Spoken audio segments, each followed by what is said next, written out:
जब ये इलेक्शन जीत के आए, अच्छा, जब ये इलेक्शन जीत के आए, ठीक है, वही पूछ पा रहे। हाँ, जब ये इलेक्शन जीत के आए, इस तरह की बहुत सारी कहानियां हैं। अगर उनमें अखलाकी जरूरत है तो करें रिजाइन। अगर नेशनल कॉन्फ्रेंस की प्रोग्राम पॉलिसी के खिलाफ उनको लगता है कि वो इनको पसंद नहीं करते तो वो क्या करते हैं नेशनल कॉन्फ्रेंस में बैठ। दिल्ली में बड़ी दोस्तियां उनकी बढ़ गई, दिल्ली का असर है, ये वो नहीं बोल रहे हैं, ये दिल्ली बोल रही है। मेरे घर पे मैं आपको कुर्सी दिखाऊंगा जहाँ पे ये बैठे थे, वहाँ पे इनका निशान अभी भी होगा। माशाल्लाह सेहत है, तंदुरुस्त है, वहाँ पे इनका निशान अभी भी होगा। इलेक्शन जीत के आए तो मेहरबानी करके आप मुझे मिनिस्टर बनवा दीजिए। अच्छा, हाँ। Seriously sir? हाँ। ये आपको कह रहे हैं कि मुझे मिनिस्टर बनवाइए? हाँ, बहुत सारे ऐसे, तो मुझे मिनिस्टर बनवा दीजिए। अच्छा, मैं लोगों का नाम भी कभी लूंगा, इस वक्त नहीं लूंगा क्योंकि शायद उनके लिए ठीक ना रहे। मिनिस्टर बनवा दीजिए, फिर उन लोगों को, चूंकि वो मैं भी उनकी कदर करता हूँ, शायद इनके भी नजदीक है, उनको भेजते रहे कि इन्हें मिनिस्टर बनवा। और कौन कौन से डिपार्टमेंट्स मिलने चाहिए, ये तक भी डील कर रहे थे, रिक्वेस्ट कर रहे थे। डील क्या होगी? अच्छा, रिक्वेस्ट हाँ। कर रहे थे। अच्छा,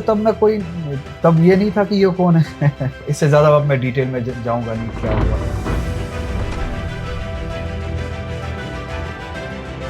मेरी लड़ाई जो या इख्तिलाफात पार्टी के साथ है वो इसी बात पे कि हम बीजेपी के खिलाफ लड़ क्यों नहीं रहे। आप भी उसी तरह क्यों बिहेव कर रहे हैं जिस तरह से अल्ताफ बुखारी, सज्जाद लोन वगैरह वगैरह जितने भी, आप वो बिहेव क्यों कर रहे हैं? लोगों ने हमें एतमाद दिया है ताकत के खिलाफ लड़ने की। मेरी लड़ाई या इख्तिलाफात जो पार्टी के साथ है वो इस बात पे कि हमने जो लोगों को वादे दिए हम उस पर अमल क्यों नहीं कर रहे, उस डायरेक्शन में क्यों नहीं कर रहे। सर, नेशनल कॉन्फ्रेंस में मोर देन 40 MLAs, वो क्यों नहीं बात कर पा रहे? शायद इसलिए क्योंकि वो डरते हैं, शायद इसलिए कुछ लोगों को लगता है कि अगर हम बात करना शुरू करें तो कैबिनेट एक्सपेंशन जो होने वाला है मगर हो नहीं रहा है, तो उसमें हमें कैबिनेट में जगह नहीं मिलेगी। जब बुलडोजर्स आए, किसने रोका हमारे चीफ मिनिस्टर को वहां पे जाने से? जब वो घर तोड़ेंगे, किसने रोका हमारे मिनिस्टर्स को वहां जाने से? वहां पे बैठ के ये जवाब मांगने से, ये किया किसने? चीफ मिनिस्टर अगर वहां पे एक ही दिन बैठता और ये जवाब मांगता कि ये किया किसने, बात साफ हो जाती है। ये असर्ट करने से रोकता कौन है? ये लड़ाई लड़ने से रोकता कौन है? गांधरबल में जब बुलडोजर चले, ठीक है, आपने नहीं करा, आप बैठ के, आपकी कैबिनेट बैठ के, चीफ मिनिस्टर बैठ के, कैबिनेट मिनिस्टर्स बैठ के एक दिन 2 दिन ये पूछ तो सकते थे ना कि ये बताओ किया किसने, मुझे जवाब, बात साफ तो हो जाती है। आपको लगता है जम्मू कश्मीर को नई लीडरशिप की जरूरत है? बेशक है, बेशक ही। नया सीएम फेस की जरूरत है? हर वक्त जरूरत है, आज ही नहीं, हर वक्त जरूरत है। आज तो बिल्कुल ही, क्यों नहीं। तो नए नौजवान जो एक्टिविस्ट, जो हमारे भाई हैं, इनको पॉलिटिक्स में आना चाहिए और इनको लड़ना चाहिए। किरदार लोगों को आना चाहिए, जरूरत वाले लोगों को एक नई लीडरशिप तैयार की जाए, नेक लोगों को आना चाहिए। ये सियासत नेक लोगों का काम है। ये गलतफहमी, ये गुनाह वाली सोच अब जब तक लोग दिमाग से ना निकाले कि नेक लोगों का काम सियासत नहीं है, नेक लोगों को इससे दूर रहना चाहिए। फिर कहते हैं ना पॉलिटिक्स इज डर्टी गेम, क्योंकि आपने इसको डर्टी बनाया है, आपने ऐसे लोगों के हाथ में छोड़ दिया है, नेक लोगों ने छोड़ दिया, नेक लोगों ने अपना वजीफा छोड़ दिया। इसी तरह से स्टूडेंट्स को डिटेन किया गया, बहुत सारे स्टूडेंट्स या स्टूडेंट एक्टिविस्ट हमारे जो थे वो डिटेन किए गए, कुछ की फैमिलीज को भी इंटिमिडेट किया गया। इस हद तक बात चलेगी, मतलब घर वालों को बुलाया गया थाने पे और स्टूडेंट्स को फोन किया गया अगर आप सरेंडर ना करो या पुलिस के हवाले को। इलेक्टेड गवर्नमेंट के होते हुए चलिए मेरे साथ गवर्नमेंट ऑफ इंडिया से मिलते हैं। इतने सारे एमपीज है वो आपके, इतने सारे एमएलएज, और आप चीफ मिनिस्टर है, आपके पास कैबिनेट है, सब मिलके जाते हैं। प्राइम मिनिस्टर ऑफ इंडिया से मिलते हैं, होम मिनिस्टर से मिलते हैं, उनसे एक डिमांड करते हैं कि पार्लियामेंट में बजट सेशन के दौरान जो हमने रेजोल्यूशन भेजा है कश्मीर से, जम्मू कश्मीर की असेंबली से,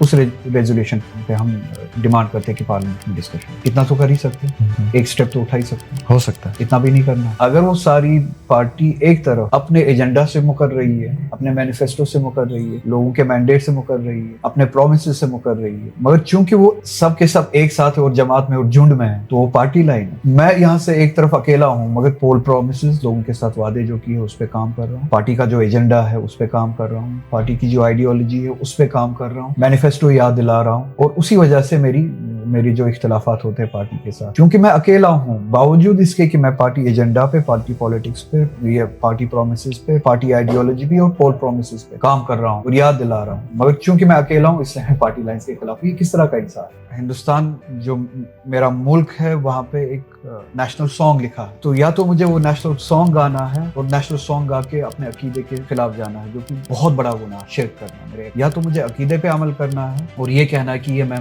मानता नहीं। आईन कहता है कि कोई बात नहीं, ये कॉन्स्टिट्यूशन, यही मुल्क है, अगर कोई भी चीज गाने से किसी भी मजहब के अकीदे के खिलाफ कोई बात होती है, you have a choice and you have a freedom, तब आप अपने अकीदे के हिसाब से, अपने दीन के हिसाब से, मजहब चाहे वो हिंदू हो, मुस्लिम हो, सिख हो, ईसाई हो, कोई भी हो, जैन हो, अपने अकीदे के हिसाब से अमल करें। आपको आज़ादी है और आप वो नेशनल सॉन्ग वंदे मातरम गाने के लिए मजबूर नहीं है। और अगर आप वंदे मातरम नहीं गाते हैं, आप इस मुल्क के खिलाफ नहीं है, कोई कम सिटीजन नहीं है, कोई आपसे ज्यादा नहीं है। तो ये बात मैंने कही। और अगर कोई गाता है, ये this is our viewpoint, ठीक है, हम नहीं गा सकते क्योंकि ये क्लैश है। उससे ये मुराद नहीं है कि मैं हिंदुस्तान के खिलाफ हूँ, अपने मुल्क के खिलाफ हूँ। उससे ये भी मुराद नहीं है कि अगर कोई गाना चाहता है मैं उसकी इज्जत नहीं करता हूँ। आप गाइए, अगर आप गाना चाहते हैं आप गाइए, आप गाते हैं मैं उसका एहतराम देता हूँ। मैं ये भी मानता हूँ कि ये नेशनल सॉन्ग है, किसी पर्पस किसी वजह से मैं गा नहीं सकता हूँ, मेरा फेलो सिटीजन तो गा सकता है, मैं एहतराम देता हूँ। नेशनल एंथम जब गाया जाता है हम खड़े हो जाते हैं। आप कहो नेशनल सॉन्ग के लिए भी खड़े हो जाओ, हम खड़े हो जाएंगे, कोई बात नहीं। आईन ही यही कहता है कि मुझे भी मजबूर मत करो आप। उसके जवाब में कोई गुंडा सड़क पे ये कहेगा कि गुंडा चाहे सड़क में हो चाहे पार्लियामेंट में हो, पार्लियामेंट में कोई गुंडा कहेगा कि पाकिस्तान चले जाओ, ये जवाब थोड़ी है। और उससे थोड़ी कोई पाकिस्तान चला जाएगा। और एक बात मैं उनको कहना चाहता हूँ, क्या जब वो ये कहते हैं कि पाकिस्तान चले जाओ, वो एंटी नेशनल बात नहीं है। वो चाहते हैं कि जम्मू कश्मीर पाकिस्तान के साथ चला जाए, क्योंकि हम जब चले जाएंगे हम चले जाएंगे सही है, थोड़ी चले जाएंगे। हकीकत ये एंटी नेशनल बात नहीं करते कि जब वो कहते हैं कि जम्मू कश्मीर पाकिस्तान चला जाए। आगा साहब लास्ट फोन कॉल पे कब बात हुई उमर साहब के साथ? याद नहीं, लास्ट कोई मैसेज व्हाट्सएप पे? नहीं। फारूक साहब से कोई गुफ्तगू?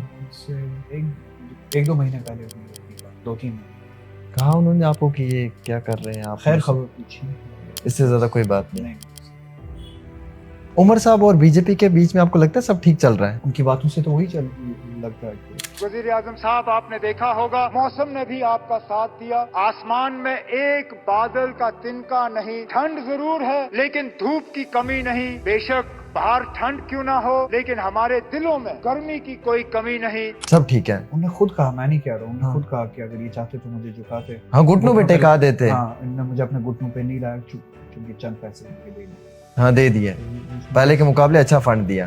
हाँ, जो लगता है कि ठीक चल इन दो के बीच में। कुछ लोग जो कैबिनेट में है वो they are trying to be loyal than the kings. वो हद से ज्यादा मेरे खिलाफ बातें करते क्योंकि उनको लगता है कि वो मेरे खिलाफ बातें करके अपनी कैबिनेट बर्थ को थोड़ा सा बचा सकेंगे और मजबूत रखेंगे। उनके बॉसेस खुश हो जाएंगे और वो कहेंगे शाबाश, आप इस कुर्सी के परमानेंटली लायक हो। उमर साहब और आगा रुहुल्लाह मेहदी वापस हमें एक स्टेज पे कभी नजर आएंगे? रास्ता, इंटेंशन, डायरेक्शन अमल वो डिसाइड करेगा, प्रिंसिपल्स डिसाइड करेंगे, प्रिंसिपल्स पे अमल डिसाइड करेगा। मैं नहीं, वो इंडिविजुअल ना वो डिसाइड कर सकता है ना मैं डिसाइड कर सकता। अभी हालिया आपने बयान देखा है पूंछ वाले जावेद राना साहब का? छोड़ दीजिए, नाम नहीं लेना है उनका। अब इलेक्शन से पहले मुझे छोड़िए, मेरे पीए के फोन पे मैं आपको अभी भी दिखाऊंगा कितने कॉल्स है इलेक्शन के दौरान। अच्छा, ऐसा है कि इन्हें मेहरबानी करके कहिए मेरे यहाँ कैंपेनिंग के लिए आए। सीरियसली? फिर पार्टी में मैं इंडिविजुअल्स का नाम दूंगा जो मेरे कैंपेनिंग का शेड्यूल बनाते थे उस वक्त, कैलेंडर। अच्छा, उनका नाम दूंगा। उनसे पूछिए कि कितनी बार पूछा कि मेहरबानी करके इन्हें मेरे यहाँ कैंपेनिंग के लिए भेज दीजिए, क्योंकि मैं वैली में कैंपेनिंग के दौरान बहुत ज्यादा बिजी थे। हाँ, मैंने खुद आपको देखा है। पाया। फिर मैं उसी पीए के, मेरा छोड़ ही दीजिए, पीए के फोन पे उनकी मैसेज और फोन दिखाऊंगा। मेहरबानी करके, अब क्योंकि ये खुद नहीं आ पाएंगे, मेहरबानी करके इनका एक वीडियो भिजवा दीजिए 1 मिनट का मेरे लोगों के लिए, ताकि ये पूछ में मेरे लिए वोट मांगे। कमाल है, मैं दिल्ली का एजेंट नहीं था। कमाल है सर। तब ये बात थी कि इनकी बात का, इनका कैंपेन करना मेरे लिए बहुत जरूरी है। हाँ सर, क्योंकि ये लोगों की बात करते हैं, लोग इन्हें पसंद करते हैं, क्योंकि ये दिल्ली में लोगों के कश्मीर के लिए लड़ते हैं, जो कश्मीर के लिए लड़ते। तब मैं जो दिल्ली में कश्मीर के लोगों के लिए लड़ता था और ये बात कहने से उनको वोट मिलते थे। आज बकौल उनके मतलब इंसान खुदा के खौफ से कितना दूर हो जाता है, खुदा का खौफ ही उनके ज़मीर में नहीं रहता अपनी कुर्सी के लिए। आज मैं दिल्ली का एजेंट हूँ। आज मैं दिल्ली का एजेंट हूँ। कल ये कहने से कि आप मेहरबानी करके मेरे लिए वीडियो भेज दीजिए, अगर खुद नहीं आ सकते, आप दिल्ली में लोगों की, दिल्ली के खिलाफ लोगों के लिए लड़ते हो, ये बात बोलने से उनको कुर्सी मिलती थी, तब वो बात करते। आज यही बात उसी शख्स के खिलाफ ये बोलने से कि ये दिल्ली का एजेंट है, ये कोई है नहीं, ये कौन है? कौन है? हाँ, ऐसे कौन है? हाँ, ठीक है, तो कौन है कल ही कहते थे कैंपेनिंग के दौरान। आज वो कहने से ये कौन है, ये दिल्ली का एजेंट है, इसकी हैसियत ही क्या है, उसकी कुर्सी बचती है, क्योंकि उसका बॉस खुश हो जाएगा। हाँ, उसकी कुर्सी बचती है। तो कुर्सी के लिए कल कुछ कर सकते हो और आज उसका उल्टा बिल्कुल कर सकते हैं, क्योंकि उनकी कुर्सी बच जाती है या कुर्सी मिलती है। तो इस तरह के लोगों से आप चाहते हैं कि मैं एक्सपेक्ट करूं कि ये उसूलों की लड़ाई लड़े। सर, आपको लगता है कि जो आपको हाउस अरेस्ट किया है ये एलजी साहब ने, इलेक्टेड गवर्नमेंट ने? ये जवाब इनको देना चाहिए। सो कॉल्ड वाइसरॉयज, ये एलजी जो वाइसरॉय है, उस एडमिनिस्ट्रेशन को देना चाहिए, इलेक्टेड गवर्नमेंट को देना चाहिए। और अगर ये सिर्फ बकोलाब के एलजी ने कराया है तो स्टूडेंट्स के लिए हमारी इलेक्टेड एडमिनिस्ट्रेशन बाहर क्यों नहीं आई? मुझे बंद किया गया, बहुत सारे स्टूडेंट्स हमारे जिनका मैंने नाम लिया, कुछ ऐसे एक्टिविस्ट हमारे, उनको बंद किया गया। ठीक है, मैं भी इम्पोर्टेंट नहीं हूँ, मुझे रख दीजिए साइड, ठीक है, बट ये कॉज इशू तो इम्पोर्टेंट है ना। ऑब्वियसली। ठीक है, तो अगर सो कॉल्ड एलजीज एडमिनिस्ट्रेशन ने ये सब कराया तो अगर उन स्टूडेंट्स को पैट्रनेज देने के लिए या हिम्मत देने के लिए कोई था नहीं, उनको बंद किया गया था, तो इलेक्टेड गवर्नमेंट को या इलेक्टेड रिप्रेजेंटेटिव्स को किसने रोका था? वो 28 को स्टूडेंट्स के सामने आ जाते या उनके पास आ जाते, उनको हिम्मत देते। जो भी शख्स यहाँ पे आवाज उठाने की कोशिश करता है उस पर कोई ना कोई टैग लगा दिया जाता है। बीजेपी ने माजी के 3-4 सालों में एक अच्छी पॉलिटिक्स प्ले की है कश्मीर में। अल्ताफ बुखारी की तंजीम को लाया, ग्रुप बी का नाम देकर बहुत जल्दी आवाम में एक्सपोज कर दिया। आजाद साहब आए, ग्रुप डी का नाम देकर उन्हें साइड कर दिया। सज्जाद लोन आए, वही हालत हुई उनकी भी, और कई सारी तंजीमों को काम करवाने के बाद उन्हें साइड कर दिया। जब से आपकी आवाज उठी है और जब से आपने अपनी आवाज जम्मू कश्मीर के अंदर उठाना शुरू की है, कहीं ऐसा तो नहीं कि लोग ये मान लें कि आगा साहब के भी किसी के साथ कोई कनेक्शंस हो सकते हैं? शेख मोहम्मद अब्दुल्ला साहब ने ये जो तंजीम नेशनल कॉन्फ्रेंस बनाई थी, जिन ग्रास रूट्स मुद्दों पे डिबेट करने के लिए, डिस्कस करने के लिए, आपको लगता है कि ये शेख साहब की वही बनाई हुई जमात उस लेवल पे है आज जिस पे वो छोड़ कर गए थे, जिस चीज के लिए वो बना कर गए थे? अगर शेख साहब आज जिंदा होते तो क्या वो ये जो काम उमर साहब कर रहे हैं इस काम से खुश होते, मुतमईन होते? काश वैसा होता, मेरी तो इख्तिलाफात ही नहीं होता, पीछे पीछे चल रहा होता। सीरियसली, काश उस तरह का कार्डर होता अभी, जो आइडियोलॉजिकली ड्रिवन था, जो प्रिंसिपल्स पे यकीन करता था, जो आइडियोलॉजी पे अपनी जान निछावर करता था, किए है लोगों ने, खून दिया है। आजकल का जो निजाम चल रहा है, ये कुर्सी के इर्द गिर्द घूम रहा है। इसकी नजर भी शुरू होती है कुर्सी से, कोशिश भी शुरू होती है कुर्सी से, और खत्म भी होती है कुर्सी। उमर साहब ने ये भी कह दिया कि मरकजी हुकूमत हमारी बड़ी जबरदस्त मदद कर रही है, हमें इस बार जो फंड्स मिले हैं वो पहले के मुकाबले में ज्यादा मिले, वरना हम तो घुटने टेकने पे मजबूर हो जाते सरकार के सामने, हमें तो घुटने टेकने पड़ते। तो ठीक है, उनसे पैसे लेके हम उनको अपनी गुलामी दे देते, वो पैसों के बदले में हमसे हमारी गुलामी खरीद लेते, हमारे राइट्स हमसे छीने गए, हमारा स्टेटस गिराया गया अनडेमोक्रेटिकली, हमारे प्रोटेक्शंस खत्म, और उसका नतीजा हम देख रहे हैं। डेमोक्रेटिकली इंस्टीट्यूशंस कॉम्प्रोमाइज हुए, और हम खुश है कि कुछ पैसे मिले, हमें झुकाया नहीं गया। हम तो झुके हुए, हमारे हाथों में जंजीरें बांधी गई है, हमारे पैरों में जंजीरें बांधी गई है, हमारे हजारों लोग जेलों में बंद, फैसला लेने का इख्तियार हमारे पास नहीं है। इससे ज्यादा क्या हो सकता है? राहुल गांधी या असदुद्दीन ओवैसी? डिपेंड्स कि किस आप मैं बेहतरीन एक लीडर, एक सलाहियत के एतबार से बात कर रहा हूँ। को किस जगह पे देखना चाहेंगे? ऑफ कोर्स ये राहुल गांधी होगा। राहुल गांधी या प्रियंका गांधी? हाँ, गुड क्वेश्चन, ये अच्छा सवाल है। प्रियंका गांधी, मुझे लगता है और बहुत सारे लोगों को लगता है कि पॉलिटिकली अगर आप एक पर्सनालिटी को देखना चाहेंगे, पॉलिटिकल पैकेज के हिसाब से, शायद प्रियंका गांधी को मैं भी चूज करूंगा, लोग भी चूज करेंगे। या ओवरऑल पैकेज की अगर मैं बात करूं, जहाँ पे शायद हाँ एक पॉलिटिकल पैकेज में या पॉलिटिकल पार्ट में वो जो कमी दिखती है राहुल गांधी थोड़ी सी दिखती है, और उस कमी के बावजूद भी मुझे लगता है, मैं ये कोई परमानेंट जवाब नहीं दे रहा हूं, मुझे लगता है कि मैं अभी भी राहुल गांधी। आजाद साहब या राहुल गांधी? राहुल गांधी। आजाद साहब या उमर फारूक अब्दुल्ला साहब? डॉक्टर साहब। डॉक्टर साहब या उमर साहब? डॉक्टर साहब। डॉक्टर साहब या महबूबा मुफ्ती? डॉक्टर फारूक अब्दुल्ला साहब या किसका नाम लिया? ऐसा भी हमारे जम्मू कश्मीर के अंदर कोई नेक्स्ट अगर हुला मेहदी आएगा, अगर कोई और होता है इस आपने कोई ऐसा रेवोल्यूशनरी नाम लिया ही नहीं, तो आपने कुछ यही जो नाम लिए जिसको देख के इंसान कहे कि ये इंस्पिरेशन, इसके सामने नहीं कोई नहीं टिकेगा। कौन सा नाम? ऐसा है ही नहीं। कौन सा है? है भी नहीं तो आपने नाम लिया, यही तो है मेरी नजर में है। हम पुराने नाम ले नहीं सकते हैं जो चले गए। अपने खामियों के बावजूद जितने भी आपने नाम लिए, इन सब में से if one has to choose someone, मैं तो डॉक्टर साहब को चूज करेंगे। 317 आपने कहा कैसे वापस आएगा? आपने कितने एलआई से बात की? आपने डीएमके से बात की, आपने टीएमसी से बात की, आपने अखिलेश यादव से बात की, समाजवादी पार्टी से, आपने कांग्रेस के साथ डायलॉग शुरू किया।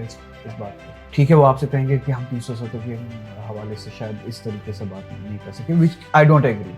किसी चीज पे वो बात करने के लिए तैयार है, किसी चीज पे वो राजी है, किसी चीज को कहते हैं कि शायद इस तरह से बात नहीं करेंगे, उस तरह से बात करेंगे। जो वो कहते हैं कि उस तरह से हम इस बारे में बात करें, वो तो सुने। तो 370 को अगर आप U turn it into a national issue bye demanding federal structure for India, federal governance for India, तो आपकी सारी जो प्रोटेक्शन है 370 में वो उसमें शामिल हो जाती है। और आप न सिर्फ कश्मीर के लिए, आप पूरे हिंदुस्तान के लिए बात करें। और पूरे हिंदुस्तान में आप तब अकेले नहीं है, आपके साथ टीएमसी है, आपके साथ डीएमके है, आपके साथ आप कांग्रेस को भी तैयार कर सकते हो उस चीज के लिए। और आपके लिए, आपके साथ बहुत सारी ऐसी पॉलिटिकल पार्टी इस चीज के लिए तैयार हो सकती है कि अगर आप फेडरल इंडिया की बात करें, विच इज ऑल अबाउट जो 370 हमें मिला, जो प्रोटेक्शन हमें मिली थी, वही प्रोटेक्शन बहुत सारी स्टेट्स एस्पायर करती है। अभी उमर साहब ने भी कह दिया कि इंडिया अलायंस वेंटिलेटर पे है। इंडिया अलायंस वेंटिलेटर पे मुझे नहीं लगता वेंटिलेटर पे। उनको क्यों लगता है वो इंडिया अलायंस वेंटिलेटर पे है? बीजेपी मजबूत है, बीजेपी जहाँ जाती है आसमान साफ हो जाता है, बादल छट जाते हैं। ये आप उनसे सवाल पूछिए। इंडिया अलायंस की जरूरत है हिंदुस्तान को। अगर इंडिया अलायंस वेंटिलेटर पे तो हिंदुस्तान वेंटिलेटर, और अगर इंडिया अलायंस वेंटिलेटर पे,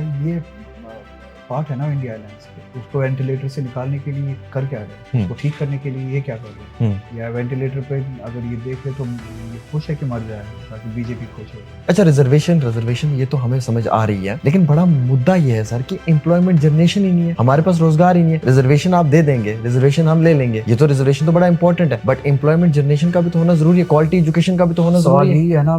370 से पहले we were the least unemployed state, one of the least unemployed states। Unemployment यहाँ पे कम थी, अब तो ज्यादा है। 2019 के बाद सबसे ज्यादा है। सेकंड या फर्स्ट मोस्ट अनएम्प्लॉयड स्टेट है। ये बीजेपी से सवाल कौन पूछेगा? तो एम्प्लॉयमेंट जो कहते थे, जो झूठ कहा गया 370 की वजह से एम्प्लॉयमेंट नहीं है, अब पता चला 6 साल के बाद, 7 साल के बाद, अब पता चला कि 370 की वजह से यहाँ पे मुल्क के दूसरी रियासतों से ज्यादा एम्प्लॉयमेंट यहाँ के लोगों के लिए। 370 हटाने के बाद यहाँ के लोगों के लिए एम्प्लॉयमेंट बहुत कम है दूसरी रियासतों के बनिस्बत। आगा साहब, हमने सोशल मीडिया पे बहुत वीडियोस आपके देखे हैं, लेकिन कभी मुस्कुराते हुए नहीं देखा। बहुत कम मुस्कुराते। नहीं, हमने जब देखा बड़े सीरियस मूड में रहते हैं। ठीक, आज आप थोड़े से मुस्कुरा के हमारे स्टूडियो में बेकलायदा बात है, लेकिन सीरियस काफी ज्यादा रहते हैं आप। जब भी हम देखते हैं सिचुएशन ही ऐसी है, क्या करें हम। मुस्कुरा लेना चाहिए ना सर। वो तो मुस्कुराता हूँ, जैसे दोस्त मिल जाते। आए थे मिस्र बुलबुल सैर गुलशन कर चले, ले लो माली बाग है अपना, हम तो अपने घर चले। अगर यही हालात नेशनल कॉन्फ्रेंस के रहे और उमर साहब बाज ना आए अपनी उन आदतों से जो आप चाहते हैं, क्या रास्ते जुदा हो सकते हैं? मिटा दे अपनी हस्ती को अगर कुछ मर्तबा चाहिए, कि दाना खाक में मिलके गुले गुलजार होता है। आदाब, अस्सलाम वालेकुम। आज के पॉडकास्ट में आप सबका वेलकम है। और आज के हमारे जो खसूसी मेहमान हैं किसी भी तारुफ के मोहताज नहीं है। श्रीनगर लोकसभा सीट से मेंबर ऑफ पार्लियामेंट जनाब आगा रुहुल्लाह मेहदी साहब हैं।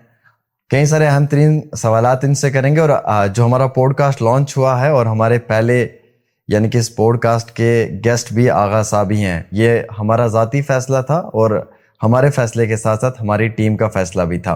बहुत बहुत शुक्रिया आगा साहब, आपने अपना कीमती वक्त दिया और श्रीनगर से 200-250 किलोमीटर का सफ़र तय करके आप जम्मू आए और यहाँ पे आकर आपने अपना कीमती वक्त के साथ हमारी शुरुआत करवाई। आगा साहब, हालिया ही कुछ सोशल मीडिया पे वीडियोस भी आई कि आपको हाउस अरेस्ट किया था श्रीनगर के अंदर, और आगा रुहुल्लाह के ऑफिशियल जो ट्विटर अकाउंट है उससे भी ये ट्वीट आया था कि पुलिस ने इन्फॉर्म किया कि आप नज़रबंद हैं। आपको क्यों हाउस अरेस्ट किया था? क्या जुर्म था आपका?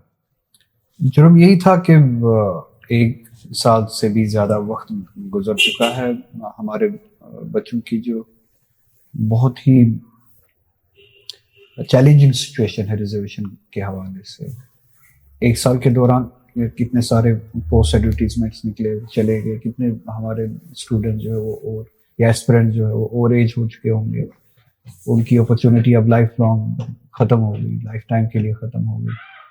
तो रैशनलाइजेशन ऑफ रिजर्वेशन का ये इशू जो है, इसको अर्जेंटली हल करने की ज़रूरत है ताकि अपॉर्चुनिटीज़ लोगों की ज़ाया ना हो, करियर्स ख़त्म ना हो।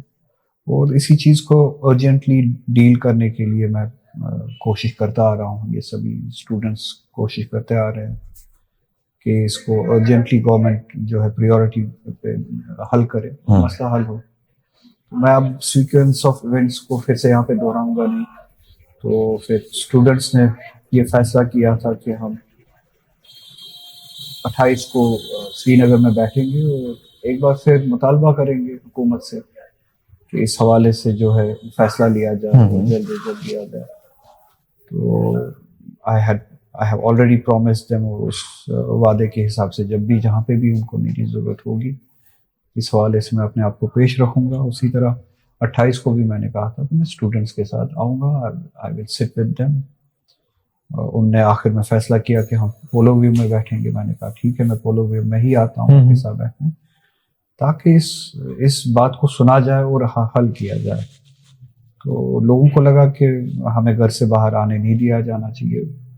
इसी तरह से स्टूडेंट्स को डिटेन किया गया, बहुत सारे स्टूडेंट्स या स्टूडेंट एक्टिविस्ट हमारे जो थे वो डिटेन किए गए, कुछ की फैमिलीज को भी इंटिमिडेट किया गया। इस हद तक बात चलेगी, मतलब घर वालों को बुलाया गया थाने पे और स्टूडेंट्स को फोन किया गया अगर आप सरेंडर ना करो या पुलिस के हवाले को। इलेक्टेड गवर्नमेंट के होते हुए ये मुजीब के साथ हुआ जो पॉलिटिकल ये स्टूडेंट एक्टिविस्ट है। इसी तरह से साहिल जो है हमारा एक और एक्टिविस्ट जो है, तो बहुत सारे हमारे स्टूडेंट। सरकार का क्या स्टैंड था सर इस पे? स्टूडेंट एक्टिविस्ट जवाब ही नहीं आ रहा है। ठीक है, उनको बताया जाता है कि हमने फाइल अप्रूव करके कैबिनेट डिसीजन करके भेज दिया है। ये 2 बार कहा गवर्नमेंट ने। अगर आपको याद हो, बड़गांव का जब बाई इलेक्शन हुआ, अनाउंस हुआ, तब मैंने फिर से इसी कंडीशन को सामने रखा, शर्त को सामने रखा, ताकि उस अपॉर्चुनिटी का इस्तेमाल करूं, कम से कम रिजर्वेशन का मसला तो हल हो जाए। मैंने कहा था कि मैं बड़गांव में कैंपेनिंग करूंगा उस सूरत में जब आप इन 2-3 चीज़ों पे मुझे मुतमईन करे। उसमें से एक रिजर्वेशन का मसला था, कम से कम इसको तो हल करें। 1 साल के दौरान ऐसा क्या किया हमने जो मैं लोगों के सामने फिर से जाऊं, तो कम से कम रिजर्वेशन का मसला तो हल करें। अगर आपको याद हो, तब जवाब आया था कि हमने कैबिनेट डिसीजन किया, अब हम 2-4 दिन के बाद LG को भेज के हम शेयर करेंगे। बिल्कुल। तब से अभी तक 2-3 महीने, शायद 1-2 महीने गुजर चुके हैं। और फिर ये एक लास्ट ट्वीट जब मैंने किया था पार्लियामेंट सेशन शुरू होने से पहले कि पार्लियामेंट सेशन खत्म होने के बाद मैं फिर से स्टूडेंट्स के साथ बैठूंगा, तो इस दौरान फिर से कहा गवर्नमेंट ने कि हमने अब कैबिनेट डिसीजन किया, अब हम LG को भेज रहे, या उस दिन किया था या कल किया था। तो इसी चीज को क्लियर करने के लिए मैंने कहा था गवर्नमेंट से कि आप इनके साथ बैठिए, स्टूडेंट्स के साथ बैठिए, don't make it between you and me, मेरे और खुद के बीच में अना का मसला मत बनाइए, या मेरे बारे में मसला मत बनाइए। मुझे आप इन चीज़ों से अलग कर दीजिए, कोई मसला नहीं है, दूर कर दीजिए, कोई स्टूडेंट से भी दूर कर दीजिए, कोई मसला नहीं है, मगर स्टूडेंट्स को आप बिठा के इनके साथ कॉन्फिडेंस में लेकिन इनके साथ बात तो करें। इनको क्या मजबूरी है सरकार की, वो नहीं बैठना चाहते हैं? मुझे नहीं पता, वो ये जवाब आपको उन्हीं से लेना पड़ेगा। ये जवाब आपको उन्हीं से लेना पड़ेगा कि वो एंगेज क्यों नहीं करते, वो LG की तरह क्यों बिहेव करते हैं, या इम्पोज्ड एडमिनिस्ट्रेशन की तरह क्यों बिहेव करते हैं। हाँ, ये तो इलेक्टेड एडमिनिस्ट्रेशन है ना, लोगों ने, हमने सब ने चुनी है, ये मुंतखब की है ये हुकूमत, ताकि अकाउंटेबिलिटी हो, हमें सुना जाए। तो इनको सुनने में क्या हर्ज है। मैंने कहा था इतवार 28 इतवार का दिन था, मैंने सैटरडे तक कहा था, 27 तक कहा था कि बैठिए इनके साथ बात कीजिए, मेरे साथ बात करने की जरूरत नहीं है, मैं इंपॉर्टेंट नहीं हूँ, आप स्टूडेंट्स के साथ बैठिए, इनको कॉन्फिडेंस में लीजिए, इनके साथ एंगेज कीजिए, इनको मुतमईन कीजिए। ठीक है, मैं नहीं बैठूंगा, वो तक नहीं कर पाए, 1 घंटा आधा घंटा इनके साथ नहीं बैठ पाए। ये ईगो का मसला बनाना, ये सब करना। अस्कीना मैम का भी एक स्टेटमेंट आया, आपने देखा होगा, उन्होंने कहा कि फाइल जो है वो LG साहब के ऑफिस में है, आगा साहब को LG साहब के ऑफिस के बाहर प्रोटेस्ट करना चाहिए, CM साहब के ऑफिस के बाहर नहीं। ऐसा कहना अस्कीना मैम को स्टूडेंट्स को मिलकर बताना चाहिए था, ये स्टूडेंट्स को मिलकर बताना चाहिए था कि हमने इस तरह का फैसला किया। ठीक है, डिटेल शेयर ना करते, इस तरह का फैसला किया है, ऑफिशियली उनको बुला के। स्टूडेंट्स यही तो चाहते थे, हमारे साथ बात तो कीजिए, शेयर तो कीजिए, कम से कम डिटेल शेयर ना करें, कम से कम हमारे साथ बैठिए तो सही, बात तो कीजिए। उनको बताना था, उनको मुतमईन करना था। अगर स्टूडेंट्स उनसे बात करके मेरे पास आते कि हम मुतमईन है, कैबिनेट ने अपना काम किया, अब LG सो कॉल्ड LG के पास ये रुका हुआ है, मैं दूसरे दिन वहां पे भी लड़ने के लिए जाता और उसी तरह से जाता। तो कम से कम उनको स्टूडेंट्स के साथ बात करने में कोई हर्ज नहीं होना चाहिए ना। स्टूडेंट्स अगर मुतमईन हो जाते, वो कहते कि अब हमें ये लड़ाई एलजी के ऑफिस के बाहर लड़नी है या रेजिडेंस के बाहर लड़नी है, मैं उसके लिए भी तैयार हूँ। और इनफैक्ट मैंने उस दिन भी कहा, आप ठीक है, आप आइए, आपने खुद नहीं बुलाया, अब स्टूडेंट्स 28 को बैठ रहे हैं, मैं उनके साथ बैठ रहा हूँ, आप खुद आके उनको बताइए, मुतमईन कीजिए। मैं उसी प्रोटेस्ट को या सिट इन को, जो भी आप उसे नाम दें, मैं स्टूडेंट्स के साथ चला जाऊंगा एलजी के ऑफिस के बाद। सर, आपको लगता है कि जो आपको हाउस अरेस्ट किया है ये एलजी साहब ने, इलेक्टेड गवर्नमेंट ने? ये जवाब इनको देना चाहिए। ये सो कॉल्ड वाइस रॉयज, ये एलजी जो वाइस रॉय है मेरी नजर में, उस एडमिनिस्ट्रेशन को देना चाहिए, इलेक्टेड गवर्नमेंट को देना चाहिए। और अगर ये सिर्फ बकौल आपके एलजी ने कराया है, तो स्टूडेंट्स के लिए हमारी इलेक्टेड एडमिनिस्ट्रेशन बाहर क्यों नहीं आई? मुझे बंद किया गया, बहुत सारे स्टूडेंट्स हमारे जिनका मैंने नाम लिया, कुछ ऐसे एक्टिविस्ट हमारे, उनको बंद किया गया। ठीक है, मैं भी इम्पोर्टेंट नहीं हूँ, मुझे रख दीजिए साइड में, ठीक है, और ये कॉज, ये इशू तो इम्पोर्टेंट है ना। हाँ, ऑब्वियसली। ठीक है, तो अगर सो कॉल्ड एलजीज एडमिनिस्ट्रेशन ने ये सब कराया, तो अगर उन स्टूडेंट्स को पैट्रनेज देने के लिए या हिम्मत देने के लिए कोई था नहीं, उनको बंद किया गया था, तो इलेक्टेड गवर्नमेंट को या इलेक्टेड रिप्रेजेंटेटिव्स को किसने रोका था? वो 28 को स्टूडेंट्स के सामने आ जाते या उनके पास आ जाते, उनको हिम्मत देते। आगा साहब, एक इम्पोर्टेंट सवाल ये भी है कि जो इस समय की सिचुएशन है, इसको देखकर तो बात करना बहुत ज़रूरी है। बड़गाम के इलेक्शंस हुए, वहाँ पे जीत आगा मुंतजर की हुई, लेकिन वहाँ पे पोस्टर्स आपके थे और उन पोस्टर्स पे लिखा हुआ था कौन आगा, हमारा लीडर कैसा हो, आगा रूहुल्लाह मेहदी जैसा हो। विक्ट्री किसी और शख्स की हो रही है, स्लोगन्स आपके आ रहे हैं, स्लोगन्स आपके नाम के आ रहे हैं। कैसे देखते हैं आप वहां पे इस जीत को? बताया, आपने खुद सवाल में ही बात का जवाब दे दिया।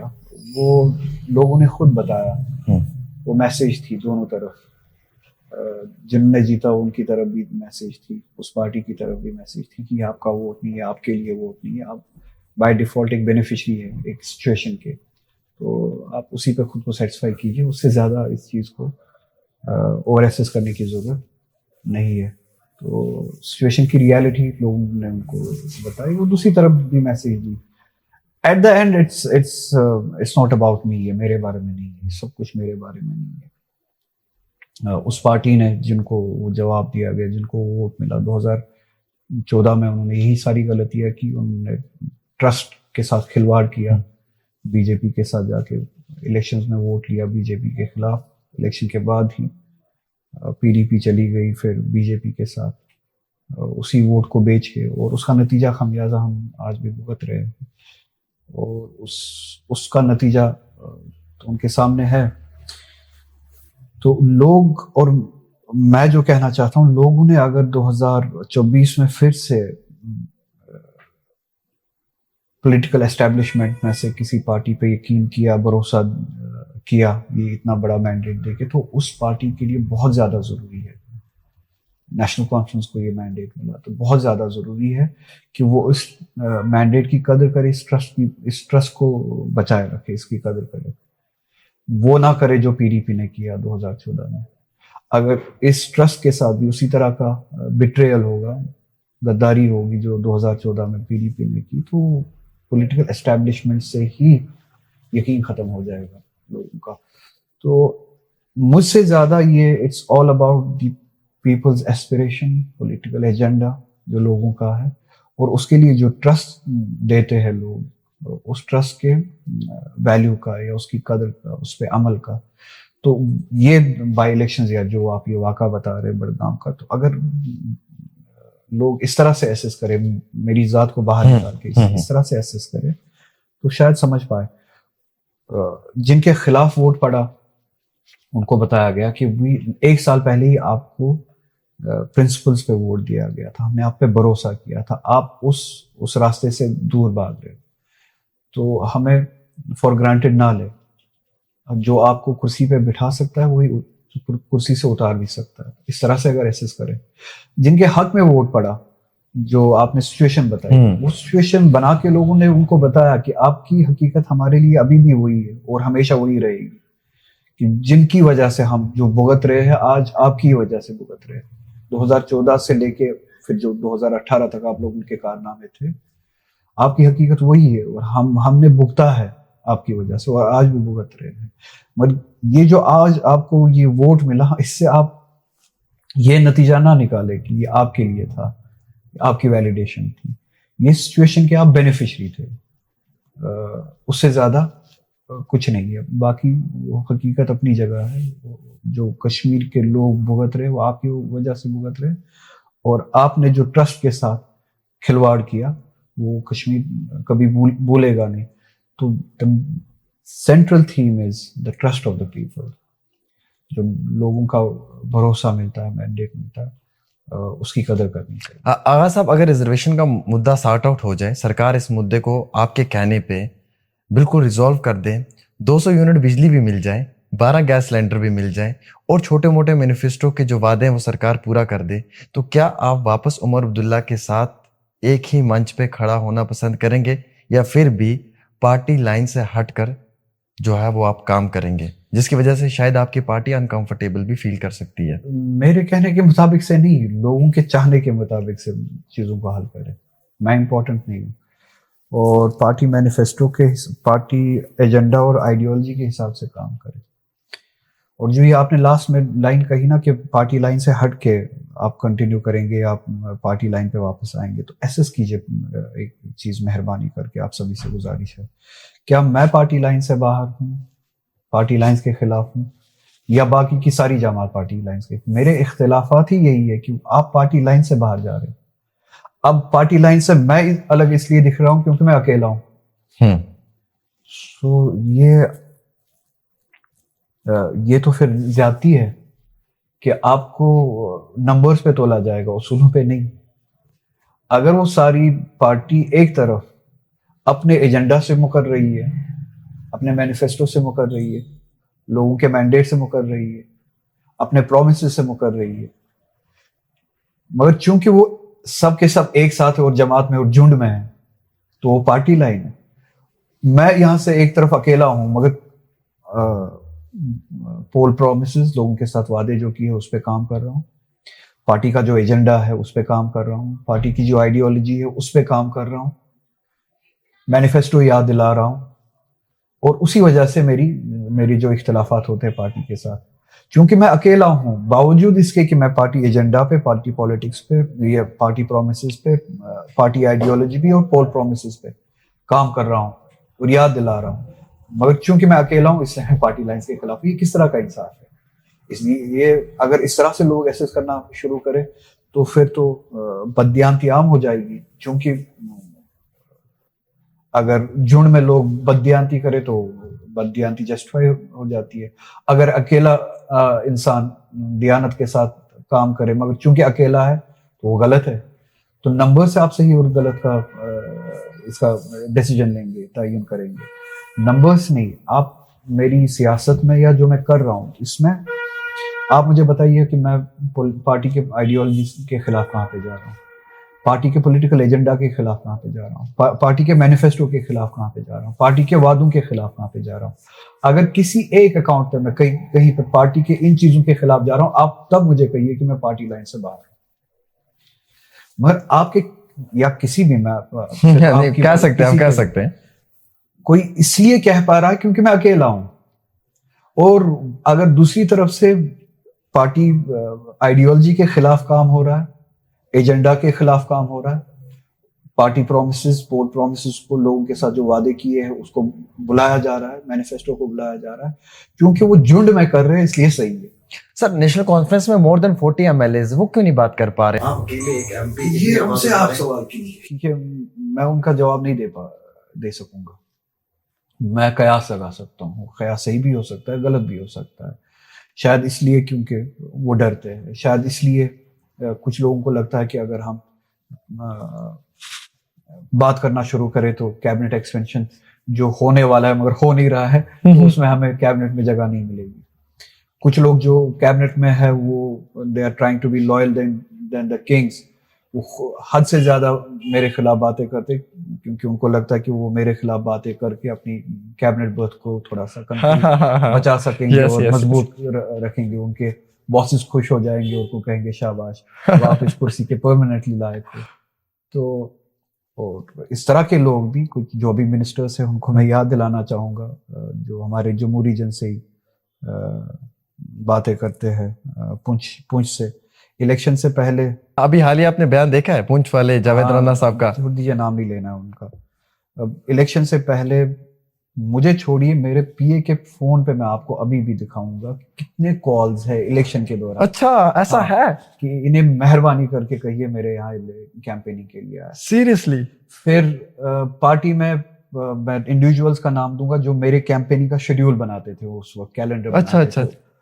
उनका नाम दूंगा, उनको उनसे पूछिए कि कितनी बार पूछा कि मेहरबानी करके इन्हें मेरे यहाँ कैंपेनिंग के लिए भेज दीजिए, क्योंकि मैं वैली में कैंपेनिंग के दौरान बहुत ज्यादा बिजी थे। हाँ, मैंने खुद मैं आपको नहीं देखा जा है। पाया। फिर मैं उसी पीए के, मेरा छोड़ ही दीजिए, पीए के फोन पे उनकी मैसेज और फोन दिखाऊंगा। मेहरबानी करके, अब चूंकि ये खुद नहीं आ पाएंगे, मेहरबानी करके इनका एक वीडियो भिजवा दीजिए 1 मिनट का मेरे लोगों के लिए, ताकि ये पूछ में मेरे लोगों मेरे लिए वोट मांगे। वो वीडियो भेजा। वो तो कल कह रहे थे कि वो बेजान है। वीडियो भेजा। तब तब मैं बेजान नहीं था। ठीक है, कमाल तब है मैं सर, दिल्ली का एजेंट नहीं था। कमाल है सर। तब ये बात थी कि इनका कैंपेन करना मेरे लिए बहुत जरूरी है। हाँ सर, क्योंकि ये लोगों की बात करते हैं, लोग इन्हें पसंद करते हैं, क्योंकि ये दिल्ली में लोगों के, कश्मीर के लिए लड़ते हैं, जो कश्मीर के लिए लड़ते हैं। तब मैं जो दिल्ली में कश्मीर के लोगों के लिए लड़ता था, और ये बात कहने से उनको वोट मिलते थे। आज बकौल उनके मतलब इंसान खुदा के खौफ से कितना दूर हो जाता है, खुदा का खौफ ही उनके जमीर में नहीं रहता अपनी कुर्सी के लिए। आज मैं दिल्ली का एजेंट हूँ। आज मैं दिल्ली का एजेंट हूँ। कल ये कहने से कि आप मेहरबानी करके मेरे लिए वीडियो भेज दीजिए, अगर खुद नहीं आ सकते, आप दिल्ली में लोगों की, दिल्ली के खिलाफ लोगों के लिए लड़ते हो, ये बात बोलने से उनको कुर्सी मिलती थी, तब वो बात करते थे। आज यही बात उसी शख्स के खिलाफ ये बोलने से कि ये दिल्ली का एजेंट है, ये कोई है नहीं, ये कौन है, कौन है? हाँ हाँ, ऐसे कौन है। हाँ हाँ, ठीक है, तो कौन है कल ही कहते थे कैंपेनिंग के दौरान। आज वो कहने से ये कौन है, ये दिल्ली का एजेंट है, इसकी हैसियत ही क्या है, उसकी कुर्सी बचती है, क्योंकि उसका बॉस खुश हो जाएगा। हाँ, उसकी कुर्सी बचती है। तो कुर्सी के लिए कल कुछ कर सकते हो, और आज उसका उल्टा बिल्कुल कर सकते हैं, क्योंकि उनकी कुर्सी बच जाती है या कुर्सी मिलती है। तो इस तरह के लोगों से आप चाहते हैं कि मैं एक्सपेक्ट करूं कि ये उसूलों की लड़ाई लड़े? सर मैंने एक बड़ा स्टेटमेंट, अच्छा, जब ये इलेक्शन जीत के आए, अच्छा जब ये इलेक्शन जीत के आए, ठीक है, वही पूंछ वाले। हाँ, जब ये इलेक्शन जीत के आया, इस तरह की बहुत सारी कहानियां हैं। ठीक ठीक, बताइएगा, मजा आ रहा है सर। मेरे घर पे मैं आपको कुर्सी दिखाऊंगा जहाँ पे ये बैठे थे, वहां पे इनका निशान अभी भी होगा, माशाल्लाह सेहत है, तंदुरुस्त है, वहां पे इनका निशान अभी भी होगा। इलेक्शन जीत के आए तो मेहरबानी करके आप मुझे मिनिस्टर बनवा दीजिए। अच्छा, हाँ, सीरियसली सर? हाँ, ये आपको कह रहे हैं कि मुझे मिनिस्टर बनवाइए? हाँ, बहुत सारे ऐसे थे, तो मुझे मिनिस्टर बनवा दीजिए। अच्छा, मैं लोगों का नाम भी कभी लूंगा, इस वक्त नहीं लूंगा, क्योंकि शायद उनके लिए ठीक ना रहे, उनको फिर सर नाम ले लीजिए, मेरा पॉडकास्ट हिट हो जाएगा। मिनिस्टर बनवा दीजिए। फिर उन लोगों को, चूंकि वो मैं भी उनकी कदर करता हूँ, शायद इनके भी नजदीक है, उनको भेजते रहे कि इन्हें मिनिस्टर बनवा दीजिए। और कौन कौन से डिपार्टमेंट्स मिलने चाहिए, ये तक भी डील कर रहे थे, रिक्वेस्ट कर रहे थे। डील क्या होगी? अच्छा, रिक्वेस्ट हाँ, कर रहे थे। अच्छा, तब ये नहीं था कि ये कौन है। ठीक है, अच्छा, इससे ज्यादा अब मैं डिटेल में जाऊंगा नहीं, क्या हुआ सर, कुछ रहा ही नहीं है वहां पे। आगा साहब, जी जी, तो तब इनको मिन्नतें करने से कुर्सी मिलती थी, तो मिन्नतें करते थे। तो आज आप मेरी मुखालफत करने से वही कुर्सी बच जाती है, तो आज मुखालफत करते। इस तरह के लोगों से आप एक्सपेक्ट करते हैं कि मैं उम्मीद रखूं कि ये उसूलों की लड़ाई लड़े और मेरे साथ चले या लोगों के साथ चले, ये उम्मीद ही नहीं है सबसे। हाँ आगा साहब, आपको याद होगा कि एक टनल का उद्घाटन हुआ था, इनॉग्रेशन हुई थी सोनामर्ग में, वहां पे आपकी भी चेयर लगी हुई थी, लेकिन आप वहां पे गए नहीं थे उस इनॉग्रेशन में। और आपने ये भी देखा कि वहां पे हमारे जम्मू कश्मीर के चीफ मिनिस्टर ने कहा कि आज मौसम बड़ा सुहाना है, आज मौसम भी हमारे देश के प्राइम मिनिस्टर का साथ दे रहा है और हमें लगता है कि स्टेट मिलेगा। तो आप वहां पे क्यों नहीं गए उस इनॉग्रेशन में? और जो वहां पे वो बयानबाजी की उमर साहब ने, आप उसे कैसे देखते हैं? या तो मुझे वहां पे बात करने का मौका मिलना चाहिए था और लोगों की बात करने का मौका मिलना चाहिए था। तो वो चाहे प्राइम मिनिस्टर को पसंद होता है या नहीं पसंद होता, तो ठीक है, मैं जाता। अगर वही सब कुछ करने के लिए जाना था जो उस वक्त हमारे चीफ मिनिस्टर ने किया, हाँ, तो मुझे लोगों ने उसके लिए वोट नहीं दिया, मुझे लोगों ने उस चीज़ के लिए एतमाद नहीं दिया, मुझे लोगों ने इस स्टेटस को चैलेंज करने के लिए वोट दिया, डेमोक्रेटिकली, पीसफुली। और वो तब वो जो बातें की गई, आसमान साफ है वगैरह, बादल नहीं है, तो मुझे कम से कम लोगों ने उस चीज़ के लिए एतमाद नहीं दिया, और मैं लोगों के एतमाद के खिलाफ नहीं जाऊंगा। और ये वही प्राइम मिनिस्टर है जिसने हमसे अनडेमोक्रेटिकली हमारा हक छीना, हमारे प्रोटेक्शन छीने, 370 छीना, हमारा स्टेटस डिग्रेड किया, और ये सब चीज़ें हम पे मुसल्लत की।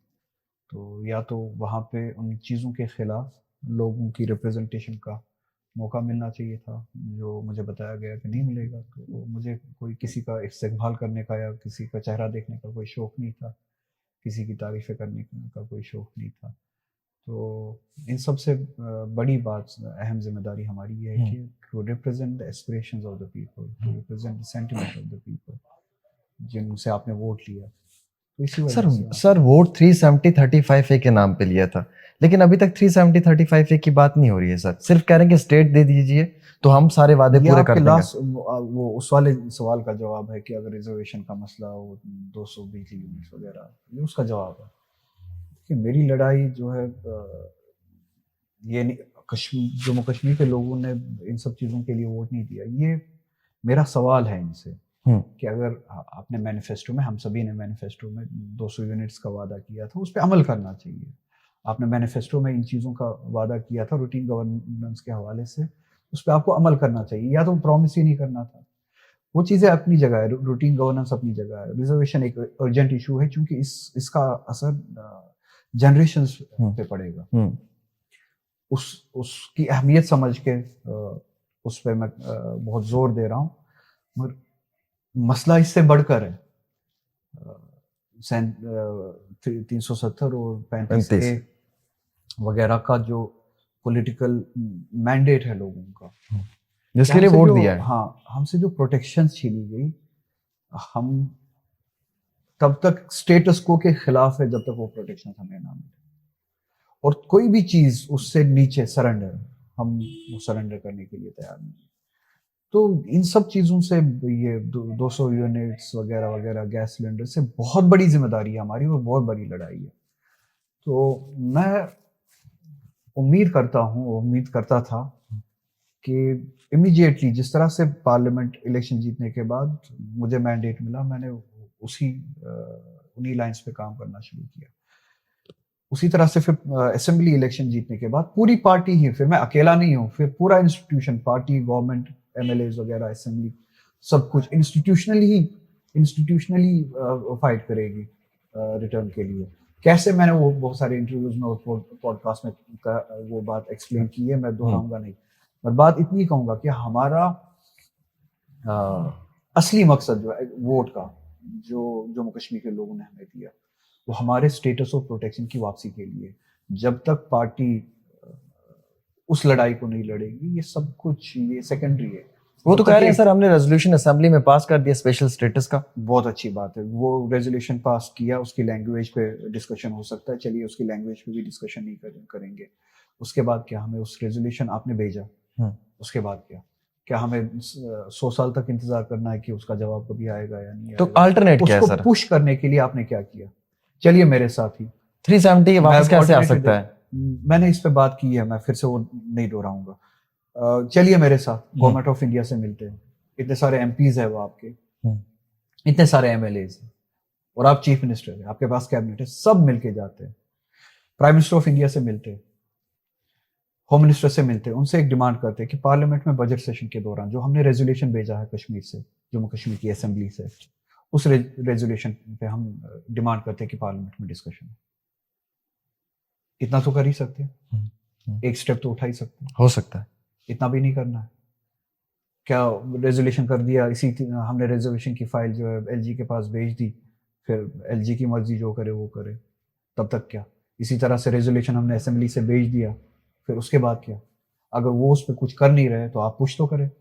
370 आपने कहा कैसे वापस आएगा? आपने कितने एलआई से बात की? आपने डीएमके से बात की, आपने टीएमसी से बात की, आपने अखिलेश यादव से बात की, समाजवादी पार्टी से, आपने कांग्रेस के साथ डायलॉग शुरू किया इस बात पे।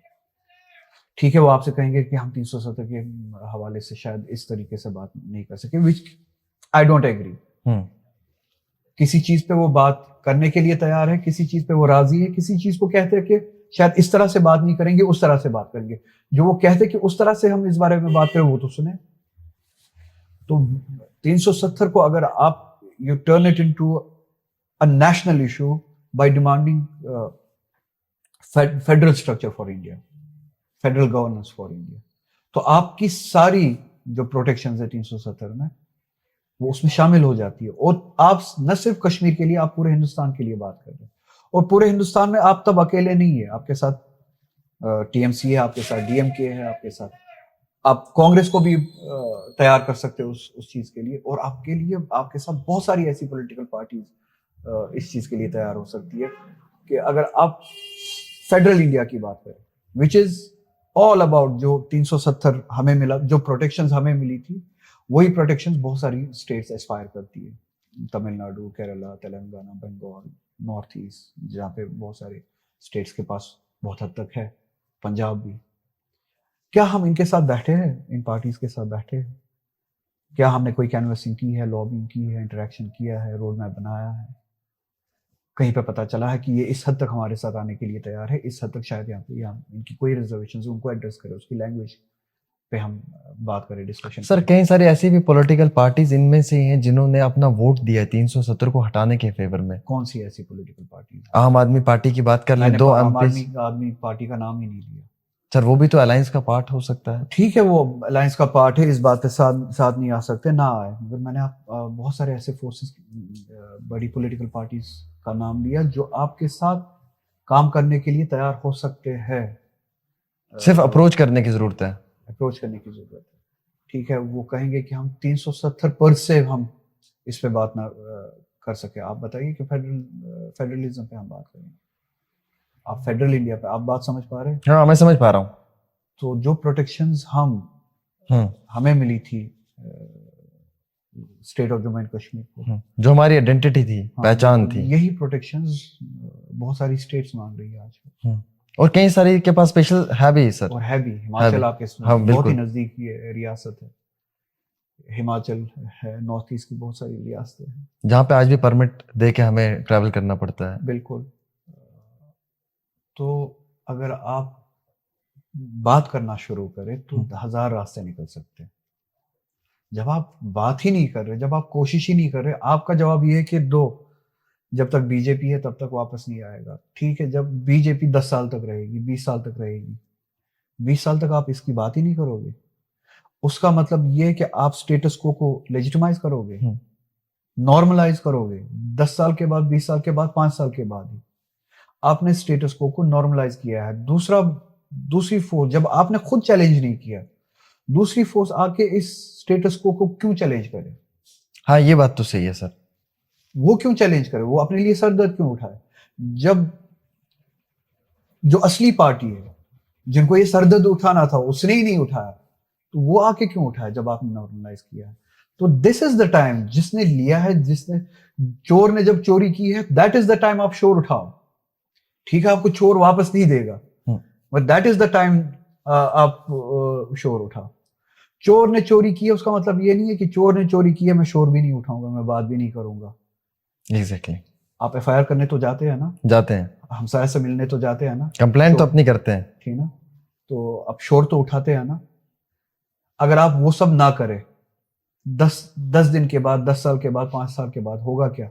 क्योंकि आपने वो चोरी होने दी, आप राजी थे, आपने उसके खिलाफ कोई बात की नहीं, आपने उसके खिलाफ कोई इकदाम किए नहीं, वो नॉर्मलाइज हुआ। 10 साल के बाद आप कहेंगे किसी को, जो भी शख्स यहाँ पे आवाज उठाने की कोशिश करता है उस पर कोई ना कोई टैग लगा दिया जाता है। बीजेपी ने माजी के 3-4 सालों में एक अच्छी पॉलिटिक्स प्ले की है कश्मीर में। अल्ताफ बुखारी की तंजीम को लाया, ग्रुप बी का नाम देकर बहुत जल्दी अवाम में एक्सपोज कर दिया। आजाद साहब आए, ग्रुप डी का नाम देकर उन्हें साइड कर दिया। सज्जाद लोन आए, वही हालत हुई उनकी भी। और कई सारी तंजीमों को काम करवाने के बाद उन्हें साइड कर दिया। जब से आपकी आवाज उठी है और जब से आपने अपनी आवाज जम्मू कश्मीर के अंदर उठाना शुरू की है, कहीं ऐसा तो नहीं कि लोग ये मान लें कि आगा साहब के भी किसी के साथ कोई कनेक्शंस हो सकते हैं, किसी के करेंगे साथ? कोशिश, इनफैक्ट शुरू कर चुके कहीं हैं। मरकज की हुकूमत ये कोशिश करे आप पे? मतलब लोग ये कोशिश कर रहे हैं कि मुझे टैग दे और मेरे बारे में बदगुमानी फैलाए कि बीजेपी के लिए काम करता है या बीजेपी का काम करता है। जो नाम आपने लिए उन्होंने खुद इस बात को कबूल भी किया है, वो अलायंस में भी थे बीजेपी के साथ, और मैंने कभी उन पे ये तोहमत नहीं लगाई है। मैंने उस बात को दोहराया जो उन्होंने खुद की है। अलायंस में थे, खुद कहा हम बीजेपी के साथ है। या सिचुएशन को नॉर्मलाइज करने की सियासत थी उनकी, स्टेटस को नॉर्मलाइज करने की सियासत थी उनकी। मेरी लड़ाई जो या इख्तिलाफात पार्टी के साथ है वो इसी बात पे है कि हम बीजेपी के खिलाफ लड़ क्यों नहीं रहे। आप भी उसी तरह क्यों बिहेव कर रहे हैं जिस तरह से अल्ताफ बुखारी, सज्जाद लोन वगैरह वगैरह जितने भी, आप वो बिहेव क्यों कर रहे हैं। लोगों ने हमें एतमाद दिया है इस ताकत के खिलाफ लड़ने के लिए। मेरी लड़ाई या इख्तिलाफात जो पार्टी के साथ है वो इस बात पे है कि हमने जो लोगों को वादे दिए हैं हम उस पर अमल क्यों नहीं कर रहे, उस डायरेक्शन में क्यों नहीं जा रहे। तो उन सभी की सियासत यही थी कि जो हुआ वो हो चुका, स्टेटस को नॉर्मलाइज करते हैं। उन सभी की सियासत ये थी कि बीजेपी भी एक अच्छी खासी पार्टी है, उसके साथ भी जाया जा सकता है, वो अछूत नहीं है, हम उनके साथ भी हो सकते हैं, जो कि उन्होंने किया भी। और मैंने उस पे जब पार्लियामेंट इलेक्शन हुआ, पार्लियामेंट इलेक्शन के बाद जो असेंबली इलेक्शन हुआ, जो असेंबली इलेक्शन में मैंने कैंपेनिंग की, मैंने उसी चीज को चैलेंज किया कि इस रियासत में हम बीजेपी को हकीकत बनने नहीं देंगे। एक एक्सट्रीम राइट विंग पार्टी को जो लोगों को मजहब के बुनियाद पे डिस्क्रिमिनेट करती है, पोलराइज करती है, फिर तबकों को सोसाइटीज में तबकों के बुनियाद पे, कास्ट के बुनियाद पे पोलराइज करती है, जो इंस्टीट्यूशंस को कंप्रोमाइज करती है, जो सेक्युलरिज्म के खिलाफ है, डेमोक्रेटिक वैल्यूज के खिलाफ है, उस पार्टी को हम जम्मू कश्मीर में पनपने नहीं देंगे, यहाँ आने नहीं देंगे। ये मेरी लड़ाई थी जो मैंने लड़ी। तो उनकी लड़ाई ये थी कि वो भी एक हकीकत है, वो भी सही है, हम उनके साथ है, वो उनके साथ भी जा सकते हैं। तो मैं आज भी उसी लड़ाई पे हूँ। मेरे इख्तिलाफात पार्टी के साथ यही है कि बीजेपी के खिलाफ लड़ो। हाँ लड़ो, हम अल्ताफ बुखारी क्यों बन रहे हैं, उमर साहब कह रहे मैं लड़ रहा हूं, लोन क्यों बन रहे, तो मुझ पे ये इस तरह की तोहमत क्यों कैसे लगा सकता है कोई। सर आपने एक चीज बहुत अच्छी कही कि तोहमत लगाने वाली जो बात आपने की है, ये तो आपने बड़ी क्लियर वजाहत की है। क्या आगा रुल्ला मेहदी की आइडियोलॉजी कभी बीजेपी के साथ मैच हो सकती है, या मुस्तकबिल में आगा रुल्ला मेहदी बीजेपी को लेकर कोई अपनी पॉजिटिविटी का इजहार कर सकते हैं? ये चीज क्लियर हो जानी चाहिए आज अवाम को, बार बार ये ना कोई कहे कि आगा साहब का किस तरह से हो सकती है पॉजिटिविटी और किस तरह से मैच हो सकती है। बिल्कुल नहीं हो सकती। वो राइट विंग एक्सट्रीमिस्ट है, वो नाजी जर्मनी की जो हिटलर पार्टी आइडियोलॉजी थी वही, जिसमें मुसलमानों को, माइनॉरिटीज को सेकंड क्लास सिटीजन समझा जाता है, जिसमें इंस्टीट्यूशंस को एक खास मजहब और आइडियोलॉजी का पाबंद समझा जाता है, सबऑर्डिनेट समझा जाता है, जिसमें सेक्युलरिज्म और डाइवर्सिटी, इंक्लूसिवनेस गाली समझी जाती है, जो इस मुल्क को तब्दील करना चाहते हैं थियोक्रेटिक स्टेट में, जो चाहते हैं कि मुसलमानों के पास या माइनॉरिटीज के पास दूसरों के बराबर राइट्स ना हो, इनके राइट्स महदूद हो, सेकंड क्लास सिटीजन हो। बहुत सारी ऐसी चीजें जिनके हाथों में इंस्टीट्यूशंस का खून है। मैं उस पार्टी के साथ, मतलब आपने सवाल पूछा भी कैसे, मेरी लड़ाई उस आइडियोलॉजी के साथ। बहुत अच्छा। I believe in an India जहां पे वादा दिया गया हमें कि ये डेमोक्रेटिकली चलेगा, ये एक फंक्शनल डेमोक्रेसी होगी, यहाँ पे जस्टिस होगा, यहाँ पे डाइवर्सिटी की कदर की जाएगी, ये प्लूरल होगा, सेक्युलर होगा, यहाँ पे ह्यूमन वैल्यूज होंगे, यहाँ पे इंसान को आज़ादी होगी अपने मजहब पे अमल करने की, अपने कल्चर पे अमल करने की, अपने कल्चर को बचाए रखने की, आइडेंटिटी को बचाए रखने की, अपने फैसले लेने की। हर किसी के लिए ये मुल्क बराबर होगा, चाहे हिंदू हो, मुस्लिम हो, चाहे किसी भी रीजनल आइडेंटिटी से हो। अपॉर्चुनिटीज बराबर की होगी, मुल्क हर किसी के लिए होगा। मजहब किसी पे थोपा जाएगा नहीं, मजहब की बुनियाद पे किसी के साथ डिस्क्रिमिनेशन नहीं किया जाएगा। और अगर डिस्क्रिमिनेशन हुआ तो जुडिशरी आएगी उसके रेस्क्यू में।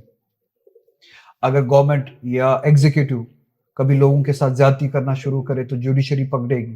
पकड़ती है सर। मैं वही कह रहा हूं ना, तो बीजेपी ने इन सभी चीजों पे कंप्रोमाइज किया। अच्छा, ये सारे इंस्टीट्यूशंस कमजोर किए, कंप्रोमाइज किया। इलेक्शन कमीशन की आप हालत देख लीजिए, जुडिशरी की आप हालत देख लीजिए, मीडिया की आप हालत देख लीजिए। तो मेरी आइडियोलॉजी वो वाला हिंदुस्तान है, बीजेपी की आइडियोलॉजी ये वाला हिंदुस्तान है। अच्छा, तो ये दो कैसे एक हो सकते हैं? ये दो एक हो ही नहीं सकते। नहीं, आपने हालिया वंदे मातरम को भी लेकर थोड़ा सा स्पीच दे दी थी, उस पर भी बवाल हो गया। कई सारे लोग चले जाना चाहिए अगर उन्हें वंदे मातरम कहने में कोई दिक्कत हो रही है। तो वंदे मातरम को लेकर जो आपने कहा था वो किस क्या था, क्या कहा था सर वो आपने? वंदे मातरम जो मैंने उस वक्त भी कहा कि ये कॉन्स्टिट्यूशन और जुडिशरी भी मुझे नहीं कहता कि आप मजबूर हो गाने के लिए। तो वो होता कौन है वो रास्ते चलता इंसान, कोई भी ये मुझे कहे कि इसको गाना चाहिए वरना पाकिस्तान चला जाए, वो होता कौन है? वो भी उसी हिंदुस्तान का बाशिंदा है, मैं भी उसी हिंदुस्तान का बाशिंदा हूँ। हम सभी पाबंद है इस चीज़ के। We in this country we act according to the constitution. Constitution कहता है कि ये किसी पे ऑब्लिगेटरी नहीं है, किसी को मजबूर नहीं किया जा सकता। अगर कोई ना गाए वो कम हिंदुस्तानी नहीं है, वो कम सिटीजन नहीं है। वो भी कुछ लोग आज इसी बुनियाद पे नेशनल सर्टिफिकेट दे रहे हैं। इसके लिए कोर्ट ने ऑब्जर्वेशंस दी है, डायरेक्शंस दी है। तो मैं कॉन्स्टिट्यूशन की सुनूं, कोर्ट की सुनूं, या उस गुंडे की सुनूं? क्योंकि वो बीजेपी के साथ वाबस्ता है और इस वक्त उस गुंडे की पार्टी की हुकूमत है पूरे मुल्क में। तो मैं उसके हिसाब से चलूं? कॉन्स्टिट्यूशन मुझे बताएगा कि कौन किस तरह का सिटीजन है, या गुंडा मुझे बताएगा कि कौन किस तरह का सिटीजन है? वंदे मातरम में आप वंदना से वंदे को लेते, लफ्ज वंदे को लेते, and you conclude, you imply कि we pray the deity, mother deity, which is Mother India. हम हिंदुस्तान जो हमारी इस सोच के मुताबिक जो माता है हम उसके सामने नमन करते हैं या इबादत करते हैं।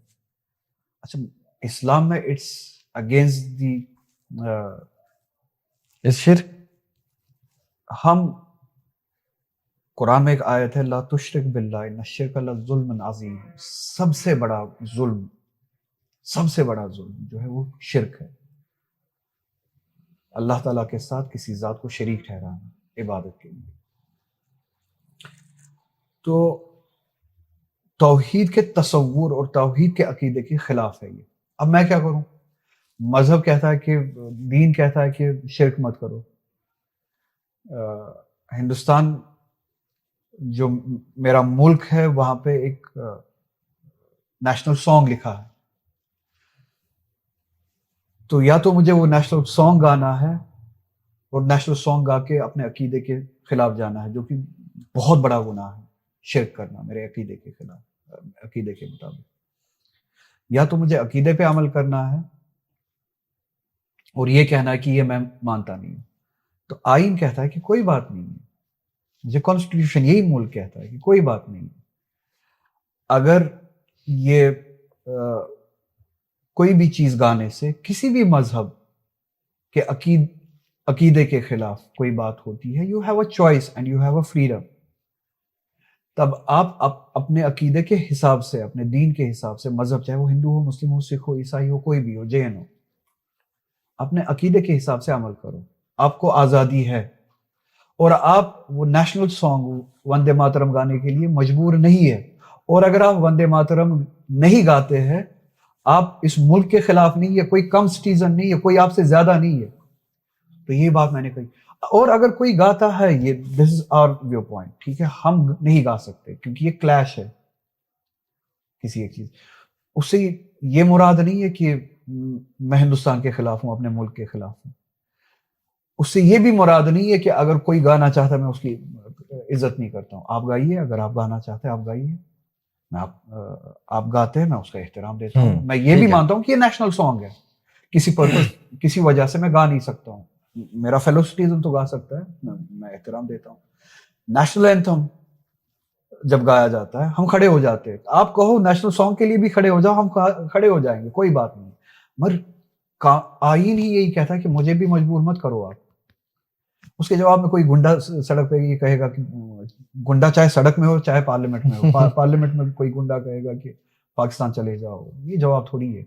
और उससे थोड़ी कोई पाकिस्तान चला जाएगा। और एक बात मैं उनको कहना चाहता हूँ कि आप जब वो ये कहते हैं कि पाकिस्तान चले जाओ, वो एंटी नेशनल बात नहीं है। वो चाहते हैं कि जम्मू कश्मीर पाकिस्तान के साथ चला जाए, क्योंकि हम जब चले जाएंगे हम चले जाएंगे सही है, थोड़ी चले जाएंगे। हकीकत है। ये एंटी नेशनल बात नहीं करते कि जब वो कहते हैं कि जम्मू कश्मीर पाकिस्तान चला जाए। हाँ, ये तो सच कह रहे हैं आप सर। डिमोलिशन ड्राइव भी हुई, यहाँ पे जर्नलिस्ट का भी घर तोड़ दिया जम्मू में। एलजी साहब कह रहे हैं मैंने नहीं तोड़ा, सीएम साहब कह रहे हैं मैंने नहीं तोड़ा। कश्मीर में भी डिमोलिशंस हुई ऐसे ही कई जगहों पे। तो जम्मू कश्मीर यूनियन टेरिटरी का वली वारिस कौन है सर? एलजी अपने सर पे जिम्मेवारी नहीं ले रहे, सीएम अपने सर पे जिम्मेवारी नहीं ले रहा है, ये तीसरा शख्स कौन आके डिमोलिशन करके चला गया? हर कोई अपने कंफर्ट जोन में है, कोई इस चीज को चैलेंज ही नहीं करता। ठीक है, इस बात का जवाब ये है कि हमें नहीं पता। ये पता करने के लिए असर्ट कौन करेगा? जो इलेक्टेड गवर्नमेंट है वो असर्ट क्यों नहीं करेगी? चलिए आप असर्ट कीजिए, मैं आपके पीछे पीछे आता हूँ। लड़िए तो सही, स्टेटस के लिए, स्टेटस को तोड़ने के लिए, चीजों को पुश करने के लिए असर्ट तो करो, लड़ो तो सही। आप ही लड़ो, मैं आपके पीछे पीछे आऊंगा, हम सब आपके पीछे पीछे आएंगे। ये आप स्टेटस को में कंफर्ट जोन कैसे ढूंढ पाते हैं? आप कंफर्टेबल कैसे है? हमने मांगा है, पता नहीं कब हमने मांगा, हमने जिम्मेदारी पूरी कर दी, हमने रेजोल्यूशन असेंबली से भेज दिया है, हमने रिजर्वेशन का कैबिनेट डिसीजन भेज दिया है, हमने बिजनेस रूल्स के लिए मांगा है, हमने स्टेटहुड के लिए मांगा, हमने 370 के लिए मांगा है, बोल दिया है। बुलडोजर से घर तोड़े जाते, हमने नहीं तोड़ा। हमने पूछा, जवाब नहीं दिया जाता। हमें लगता है एलजी ने तोड़ा है, हमने पूछा, जवाब नहीं दिया। जब तक जवाब नहीं आएगा आप कर क्या रहे हो? आप असर्ट क्यों नहीं कर रहे हो? जब बुलडोजर्स आए, किसने रोका हमारे चीफ मिनिस्टर को वहां पे जाने से? जब वो घर तोड़े गए, किसने रोका हमारे मिनिस्टर्स को वहां जाने से? वहां पे बैठ के ये जवाब मांगने से? ये किया किसने? चीफ मिनिस्टर अगर वहां पे एक ही दिन बैठता और ये जवाब मांगता कि ये किया किसने, बात साफ हो जाती ना। ये असर्ट करने से रोकता कौन है? ये लड़ाई लड़ने से रोकता कौन है? गांधरबल में जब बुलडोजर चले, ठीक है, आपने नहीं कराया, आप बैठ के, आपकी कैबिनेट बैठ के, चीफ मिनिस्टर बैठ के, कैबिनेट मिनिस्टर्स बैठ के 1 दिन 2 दिन ये पूछ तो सकते थे ना कि ये बताओ किया किसने, मुझे जवाब दो। बात साफ तो हो जाती ना। असेंबली से आपने रेजोल्यूशन भेजा, वो गया कहां है, कहां? उस पर बात शुरू क्यों नहीं होते? दिल्ली में बैठ के आप ही बैठो, मैं आपके पीछे बैठूंगा। अगर आप में हिम्मत नहीं है, मेरे पीछे बैठो, आओ, बैठे तो सही, लड़े तो सही, पूछो है कहां, हुआ क्या उस पे, डिस्कशन तो शुरू करो। ये कंफर्ट जोन में बैठ के स्टेटस को नॉर्मलाइज करना, इसके साथ मुझे दिक्कत है। आपको वोट इसलिए नहीं मिला कि आप चीजों को नॉर्मलाइज करें और ये कहे कि हमने भेजा है, हमें नहीं पता किसने तोड़ा है। ये पता करने के लिए आपको वोट मिला है कि किसने तोड़ा। अगर आपने घर बुलडोजर नहीं चलवाया, किसने चलवाया, आपको वोट इसीलिए मिला। आप घर के सामने बैठिए, पता कीजिए, तब तक मत उठो जब तक इसकी अकाउंटेबिलिटी फिक्स ना हो, जवाबदेही ना हो, और ये सब चीजें रुके ना। जब तक रेजोल्यूशन का जवाब नहीं आता, असर्ट कीजिए। सर, ये रेजोल्यूशन के जवाब पे और असर्ट पे एक बात याद आई मुझे। शेख मोहम्मद अब्दुल्ला साहब ने ये जो तंजीम नेशनल कॉन्फ्रेंस बनाई थी, जिन ग्रास रूट्स मुद्दों पे डिबेट करने के लिए, डिस्कस करने के लिए, आपको लगता है कि ये शेख साहब की वही बनाई हुई जमात उस लेवल पे है आज जिस पे वो छोड़ कर गए थे, जिस चीज के लिए वो बना कर गए थे? अगर शेख साहब आज जिंदा होते तो क्या वो ये जो काम उमर साहब कर रहे हैं, इस काम से खुश होते, मुतमईन होते? काश वैसा होता, मेरे तो इख्तिलाफात ही नहीं होता, पीछे पीछे चल रहा होता। सीरियसली, काश उस तरह का कार्डर होता अभी, जो आइडियोलॉजिकली ड्रिवन था, जो जो प्रिंसिपल्स पे यकीन करता था, जो आइडियोलॉजी पे अपनी जान निछावर करता था, किए है लोगों ने, खून दिया है। आज आजकल का जो जो निजाम चल रहा है, ये कुर्सी के इर्द गिर्द घूम रहा है। इसकी नजर भी शुरू होती है कुर्सी से, कोशिश भी शुरू होती है कुर्सी से, और खत्म भी होती है कुर्सी। इसकी हरकतें ही कुर्सी के इर्द गिर्द है। इस चीज के लिए तो जम्मू कश्मीर के लोगों ने खून देके ये तंजीम नहीं बनाई थी। हम ही तो कहते हैं ये तहरीक है। तहरीक का एक मुद्दा होता है ना, एक आइडियोलॉजिकल ऑब्जेक्टिव होता है। उस आइडियोलॉजिकल ऑब्जेक्टिव के लिए आप कर क्या रहे हैं? ये तहरीक इतनी छोटी हो गई है, इतने बड़े आइडियोलॉजिकल ऑब्जेक्टिव से लेके ये कुर्सी तक आप पहुंची है। कुर्सी की कोशिश और कुर्सी के लिए जदोजहद को आप तहरीक कह सकते हो, मैं नहीं कह सकता। तो ये हालत हमारी वहां तक आप पहुंची है कि अब है नहीं वो जो बनाई गई थी, जम्मू कश्मीर के लोगों ने जो बनाई थी, शेख साहब ने जो तंजीम छोड़ी थी।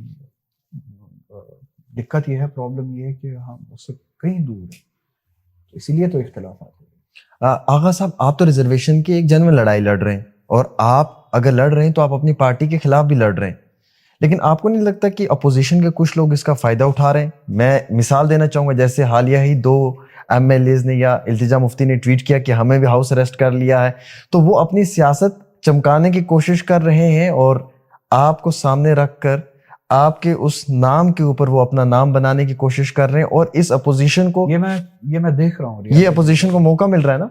ये मैं देख रहा हूँ कि वो फायदा उठा रहे हैं।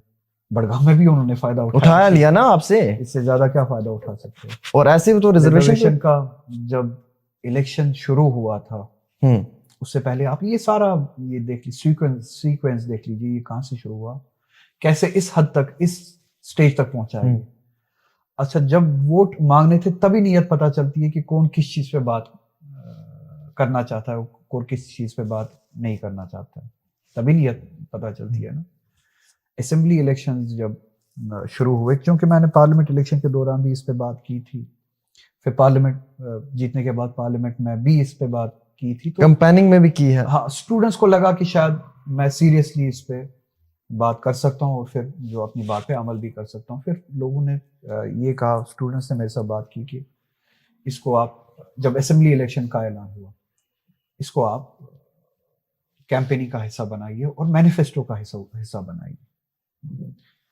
तो मैंने तब पार्टी से बात की, मैनिफेस्टो का हिस्सा बना, कैंपेनिंग का भी हिस्सा बना।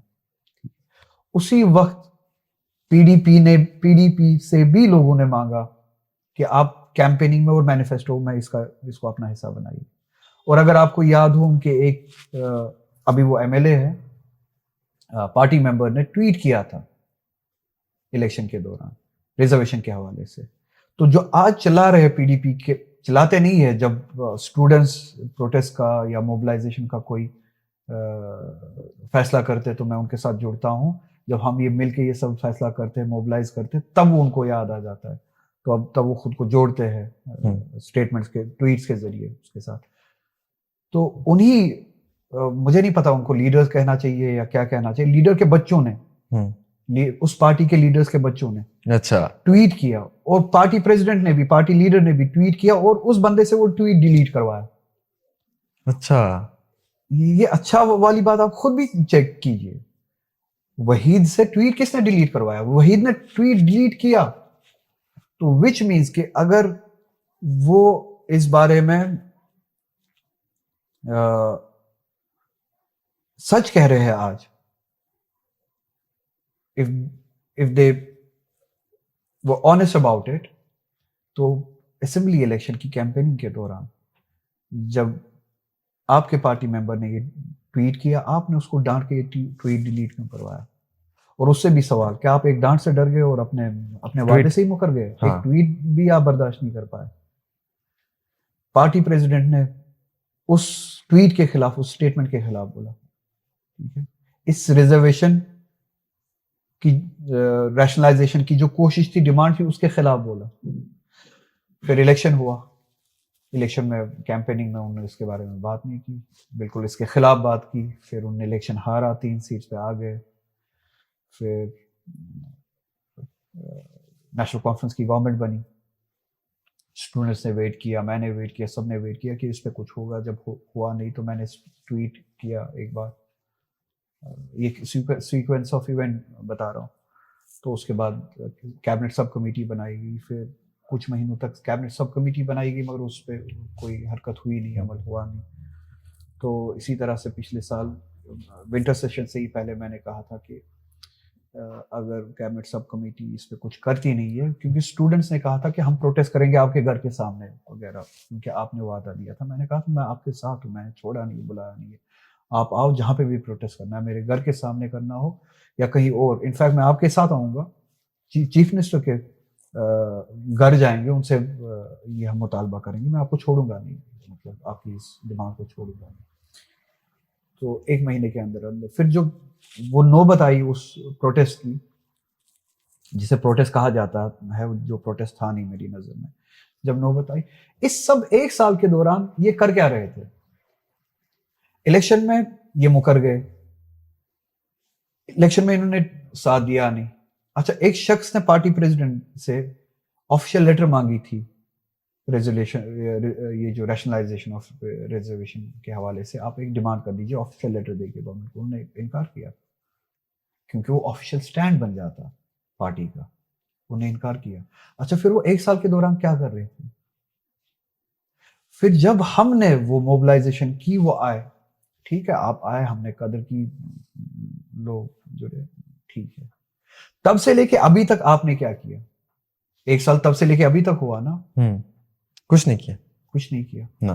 अब स्टूडेंट्स के साथ जुड़ के, मैं अपनी सर्विसेज देके, उनकी खिदमत में आके ये सब कोशिश कर रहे। आपका काम सिर्फ इतना है कि कोई कोशिश करे, फिर आप उसमें अपनी अपॉर्चुनिटी देके फ़ायदा उठाने आ जाए। तो उनकी ये सियासत मैं देख रहा हूँ, मगर मैं स्टूडेंट्स को खुदा न खास्ता इस्तेमाल नहीं करना चाहता हूँ। मैं स्टूडेंट्स के लिए इस्तेमाल होने के लिए तैयार हूँ, कर भी रहा हूँ खुद को। तो अगर स्टूडेंट्स उस चीज़ का एतराज़ करे तो ठीक, ना करे तो मैं इस सब चीज़ में, इस सियासत को नहीं लाऊंगा, मैं इस कन्फ्यूजन में इस चीज़ को नहीं लाऊंगा। तो जो फ़ायदा उठाने की कोशिश करे, जो एक्सप्लॉइट करने की कोशिश करे, वो मैं भी देख रहा हूँ, स्टूडेंट्स भी देख रहे हैं। मगर मैं इस इशू को इन कन्फ्यूजन्स में फंसा के इसको डाइवर्ट नहीं करना चाहता हूँ। I want it to remain focused, ये इशू जिंदा रहे, लोग फोकस रहे, स्टूडेंट्स काम करें अपने हक के लिए, गवर्नमेंट उनको सुने, मसला हल हो जाए। इस दौरान जहाँ पे मसले को इम्पोर्टेंस दिलाने के लिए मेरी जरूरत पड़ती है, मैं हर एक तरीके से काम। आए थे मिस्र बुलबुल सैर गुलशन कर चले, ले लो माली बाग है अपना, हम तो अपने घर चले। अगर यही हालात नेशनल कॉन्फ्रेंस के रहे और उमर साहब बाज ना आए अपनी उन आदतों से जो आप चाहते हैं, क्या रास्ते जुदा हो सकते हैं? क्या नेशनल कॉन्फ्रेंस को अलविदा कर सकते हैं? मैं सिर्फ इतना कहूँगा, मैं मेरी सियासत का एक पर्पस है, और मेरी डायरेक्शन, मेरी आइडियोलॉजी है और मेरे प्रिंसिपल्स है, जो हम सभी की है, जिसके लिए, जिस आइडियोलॉजी के लिए हम सभी को वोट मिला।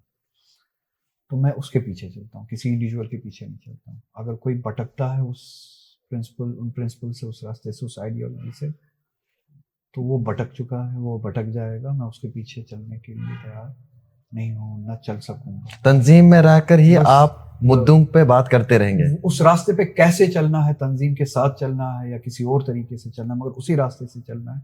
किसका हाथ थाम के चलना है, किसको हाथ में लेके चलना है, ये सब चीज, ये सेकेंडरी है। ये वो हदफ, ऑब्जेक्टिव और प्रिंसिपल डिसाइड करेगा। जिसका हाथ पकड़ के, जिसका हाथ थाम के या जिसको साथ चला के उस रास्ते पे चला जा सकता है, मैं वो हर एक हाथ थाम के कंटिन्यू करना चाहूंगा। जो हाथ उस रास्ते से भटकाए, मैं वो हाथ छोड़ने के लिए कभी भी तैयार। तो कोई बड़ी बात नहीं है, मैं छोड़ दें। मैंने जवाब दे दिया आपको। मतलब ये डिसाइड करता है कि कौन किस रास्ते पे चलता है, रास्ता डिसाइड करेगा, मैं नहीं, इंडिविजुअल से। आगा साहब, लास्ट फोन कॉल पे कब बात हुई उमर साहब के साथ? याद ही नहीं है। लास्ट कोई मैसेज व्हाट्सएप पे? नहीं, मुझे नहीं याद। फारूक साहब से कोई गुफ्तगू? उनसे एक एक दो महीने पहले हुई होगी बात, 2-3 महीने पहले। कहा उन्होंने आपको कि ये क्या कर रहे हैं आप? खैर खबर पूछी, इससे ज्यादा कोई बात नहीं। नहीं। उमर साहब और आगा रुहुल्लाह मेहदी वापस हमें एक स्टेज पे कभी नजर आएंगे? रास्ता, इंटेंशन, डायरेक्शन, अमल वो डिसाइड करेगा, प्रिंसिपल्स डिसाइड करेंगे, प्रिंसिपल्स पे अमल डिसाइड करेगा, मैं नहीं, वो इंडिविजुअल नहीं, ये ना वो डिसाइड कर सकता है ना मैं डिसाइड कर सकता। अभी उमर साहब ने भी कह दिया कि इंडिया अलायंस वेंटिलेटर पे है। इंडिया अलायंस वेंटिलेटर पे मुझे नहीं लगता वेंटिलेटर पे, उनको क्यों लगता है वो इंडिया अलायंस वेंटिलेटर पे है? और बीजेपी मजबूत है, बीजेपी जहां जाती है आसमान साफ हो जाता है, बादल छट जाते हैं। ये आप उनसे सवाल पूछिए। इंडिया अलायंस की जरूरत है हिंदुस्तान को, अगर इंडिया अलायंस वेंटिलेटर पे तो हिंदुस्तान वेंटिलेटर पे, और अगर इंडिया अलायंस वेंटिलेटर पे, ये पार्ट है ना इंडिया अलायंस के, उसको वेंटिलेटर से निकालने के लिए कर क्या रहे हैं? उसको ठीक करने के लिए ये क्या कर रहे हैं? या वेंटिलेटर पे अगर ये देख रहे तो ये खुश है कि मर जाए ताकि बीजेपी खुश हो जाए। हाँ। वेंटिलेटर पे है तो हम सभी की कोशिश होनी चाहिए, बचाना है। क्योंकि अगर इंडिया अलायंस बचा तो हम सभी बचेंगे। अगर इंडिया अलायंस या डेमोक्रेटिक फोर्सेस, सेक्युलर फोर्सेस इस मुल्क में खत्म हो गई, एक आम इंसान खत्म है ना। उमर साहब ने यह भी कह दिया कि मरकजी हुकूमत हमारी बड़ी जबरदस्त मदद कर रही है, हमें इस बार जो फंड्स मिले हैं वो पहले के मुकाबले में ज्यादा मिले, वरना हम तो घुटने टेकने पे मजबूर हो जाते सरकार के सामने, हमें तो घुटने ही टेकने पड़ते। तो ठीक है, उनसे पैसे लेके हम उनको अपनी गुलामी दे देते, वो पैसों के बदले में हमसे हमारी गुलामी खरीद लेते, हमारे राइट्स हमसे छीने गए, हमारा स्टेटस गिराया गया अनडेमोक्रेटिकली, हमारे प्रोटेक्शंस खत्म है, और उसका नतीजा हम देख रहे हैं। डेमोक्रेटिकली इंस्टीट्यूशंस कॉम्प्रोमाइज हुए और हम खुश है कि कुछ पैसे मिले और हमें झुकाया नहीं गया। हम तो झुके हुए, हमारे हाथों में जंजीरें बांधी गई है, हमारे पैरों में जंजीरें बांधी गई है, हमारे हजारों लोग जेलों में बंद हैं, फैसला लेने का इख्तियार हमारे पास नहीं है। इससे ज्यादा क्या हो सकता है कि उसके बाद आप कहेंगे कि हमें झुकाया नहीं गया? आपकी कौम को जंजीरों में बंद किया गया है और आप ये कहते हैं कि मुझे कुछ पैसे दिए गए और अगर चाहते पैसे ना देते और मुझे झुका देते, इसलिए सब कुछ ठीक है। सब कुछ कहाँ से ठीक है? ये बात आप जाके उन सभी हजारों लोगों के वालिदैन से कहे जिनके बच्चे जेलों में बंद हैं, उन हजारों बच्चों को कहे जिनकी वेरिफिकेशंस, पासपोर्ट हो, जॉब हो, किसी चीज के लिए नेगेटिव आती है क्योंकि उनके रिलेटिव्स में से कभी कोई मिलिटेंट रहा है। उन लोगों को कहिए जिनको आज भी थानों पे बुलाया जाता है, उन हजारों लोगों को कहिए जो हाईवे पे चलते हो और 5 मिनट के बाद उनको रोका जाता है क्योंकि दूसरी तरफ से, उस लेन पे नहीं, दूसरी तरफ से कॉन्वॉय चलनी होती है। हाँ, रोक दिया जाता है श्रीनगर में, और रोक दिया जाता है। उन लोगों के घरों में जाके कहिए जिनके घरों पे बुलडोजर चलाया गया और आपने तमाशा देखा, सवाल के अलावा कुछ किया नहीं।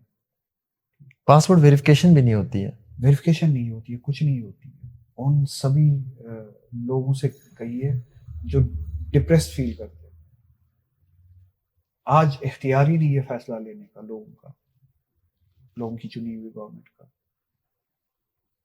नौकरियां आप देख लीजिए किस तरह से छीनी जाती है कश्मीर के लोगों से। हाँ, रिसोर्सेज कैसे छीने जाते हैं। ना हमारे रिसोर्सेज महफूज है, ना हमारी जमीनें महफूज है, ना नौकरियां महफूज है, ना हमारा दीन महफूज है।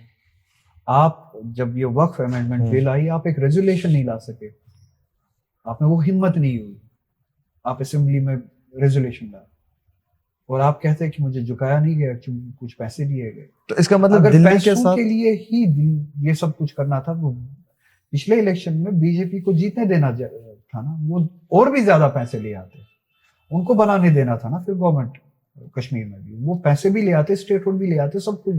अगर पैसों के लिए ही था तो एलजी चला रहा था ना, तो पैसे आ रहे थे ना, तनख्वाह मिल रही थी ना। हाँ, मिल रही थी।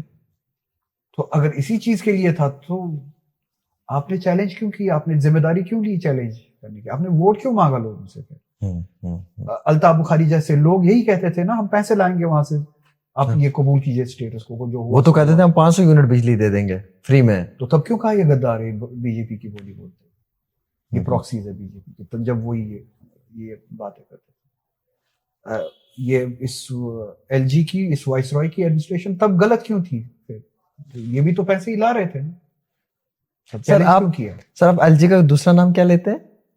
जो कि वो है वाइसरॉय। कब से कह रहे हैं आप ये? जब से ये इंस्टीट्यूशन हम पे थोपा गया। ये कोई आपकी मर्जी से है यहाँ पे? नहीं नहीं, मेरे लिए तो इलेक्टेड गवर्नमेंट होनी चाहिए और आर्टिकल 370 35A मेरा कॉन्स्टिट्यूशनल राइट है, मैं तो उसकी डिमांड करता हूँ सर ओपनली। तो ये आपकी मर्जी के खिलाफ थोपा गया ना। हमारा इंस्टीट्यूशन हुआ करता था गवर्नर का, वो आपसे छीना गया, आपसे पूछा गया कि हम गवर्नर के बदले में डिग्रेड करके एलजी। नहीं, मुझे तो ये मालूम चला था कि कुछ हालात खराब हो रहे हैं और यहाँ सिक्योरिटी का मसला है तो टूरिस्ट को बाहर निकाल रहे हैं सोनामर्ग, पहलगाम, गुलमर्ग से, और रातों रात 370 को हटाया, हमारे फोन बंद कर दिया, इंटरनेट बंद कर दिया। अगर कश्मीरियों की मर्जी होती 370 हटा दो तो फिर 1 साल तक आपने इंटरनेट तो नहीं बंद किया, फोन क्यों बंद किया? हाँ, तो ये सब कुछ आपकी मर्जी के खिलाफ हुआ ना? हुआ है। तो जो मर्जी के खिलाफ आता है किसी ताकत से, तो वो कैसे हमारा रिप्रेजेंटेटिव हो सकता है? वो वाइसरॉय जिस तरह से इंग्लैंड से आता था वाइसरॉय हिंदुस्तान चलाने के लिए इंग्लैंड की डायरेक्शंस पे, तो बीजेपी का वाइसरॉय है यहाँ पे। उमर साहब और बीजेपी के बीच में आपको लगता है सब ठीक चल रहा है? उनकी बातों से तो वही लगता है कि सब ठीक है। उन्होंने खुद कहा, मैं नहीं कह रहा हूँ, उन्होंने खुद कहा कि अगर ये चाहते तो मुझे झुकाते। हाँ, घुटनों पे टेका देते। हाँ, इन्होंने मुझे अपने घुटनों पे नहीं लाया चूंकि चंद पैसे इन्होंने दे दिए। हाँ, दे दिए, पहले के मुकाबले अच्छा फंड दिया। जो लगता है कि ठीक चल रहा है इन दो के बीच में। आपको लगता है जम्मू कश्मीर को नई लीडरशिप की जरूरत है? बेशक है, इसमें कोई शक ही नहीं। नया सीएम फेस की जरूरत है? हर वक्त जरूरत है, आज ही नहीं, हर वक्त जरूरत है। आज तो बिल्कुल ही, क्यों नहीं? तो नए नौजवान जो एक्टिविस्ट जो हमारे भाई हैं, इनको पॉलिटिक्स में आना चाहिए और इनको लड़ना चाहिए। किरदार लोगों को आना चाहिए, जरूरत वाले लोगों को एक नई लीडरशिप तैयार की जाए, नेक लोगों को आना चाहिए। ये सियासत नेक लोगों का काम है। ये गलतफहमी, ये गुनाह वाली सोच जब तक लोग दिमाग से ना निकाले कि नेक लोगों का काम सियासत नहीं है, नेक लोगों को इससे दूर रहना चाहिए। फिर कहते हैं ना पॉलिटिक्स इज डर्टी गेम, क्योंकि आपने इसको डर्टी बनाया, आपने ऐसे लोगों के हाथ में छोड़ दिया, नेक लोगों ने छोड़ दिया, नेक लोगों ने अपना वजीफा छोड़ दिया। ये उनकी जिम्मेदारी है। पीर पंजाल लोगों से क़यामत के दिन इस चीज का हिसाब लिया जाएगा। ये याद रखें, उनसे इस बात का हिसाब लिया। नेक लोगों को पॉलिटिक्स में आना चाहिए, नेक लोगों को पॉलिटिक्स में ना आने का हिसाब लिया जाएगा क़यामत के दिन। आपका मकसद है कि नेक लोग आने चाहिए। पीर पंजाल, चनाब, जम्मू और कश्मीर, इन चारों सूबों से नए चेहरे आने चाहिए, नई लीडरशिप बनकर सामने आनी चाहिए। से लेके कठुआ तक, कठुआ से लेके पीर पंचाल तक, पीर पंचाल से लेके चनाब तक, बशमुल कश्मीर, नेक लोगों को, गैरतमंद लोगों को सियासत में आना चाहिए। एनसी में ही क्यों ना आए, किसी भी नाम पे क्यों ना आए, अलग से क्यों ना आए, मगर नेक लोगों को ही आना है, वरना ये सब चलता रहेगा। सर्कल, ये साइकिल तोड़ना है, ये साइकिल तोड़ना पड़ेगा, ये तोड़ना पड़ेगा। अच्छा, रिजर्वेशन ये तो हमें समझ आ रही है, लेकिन बड़ा मुद्दा ये है सर कि एम्प्लॉयमेंट जनरेशन ही नहीं है, हमारे पास रोजगार ही नहीं है। रिजर्वेशन आप दे देंगे, रिजर्वेशन हम ले लेंगे, ये तो रिजर्वेशन तो बड़ा इंपॉर्टेंट है, बट एम्प्लॉयमेंट जनरेशन का भी तो होना जरूरी है, क्वालिटी एजुकेशन का भी तो होना जरूरी है ना। 370 से पहले we were the least unemployed state, one of the least unemployed states. Unemployment यहाँ पे कम थी, अब तो ज्यादा है। 2019 के बाद सबसे ज्यादा है। सेकंड या फर्स्ट मोस्ट अनएम्प्लॉयड स्टेट है। ये बीजेपी से सवाल कौन पूछेगा? तो एम्प्लॉयमेंट जो कहते थे, जो झूठ कहा गया 370 की वजह से एम्प्लॉयमेंट नहीं है, अब पता चला 6 साल के बाद, 7 साल के बाद, अब पता चला कि 370 की वजह से यहाँ पे मुल्क के दूसरी रियासतों से ज्यादा एम्प्लॉयमेंट थी यहाँ के लोगों के लिए। 370 हटाने के बाद यहाँ के लोगों के लिए एम्प्लॉयमेंट बहुत कम है दूसरी रियासतों के बनिस्बत। सरकार जवाब कौन लेगा इनसे?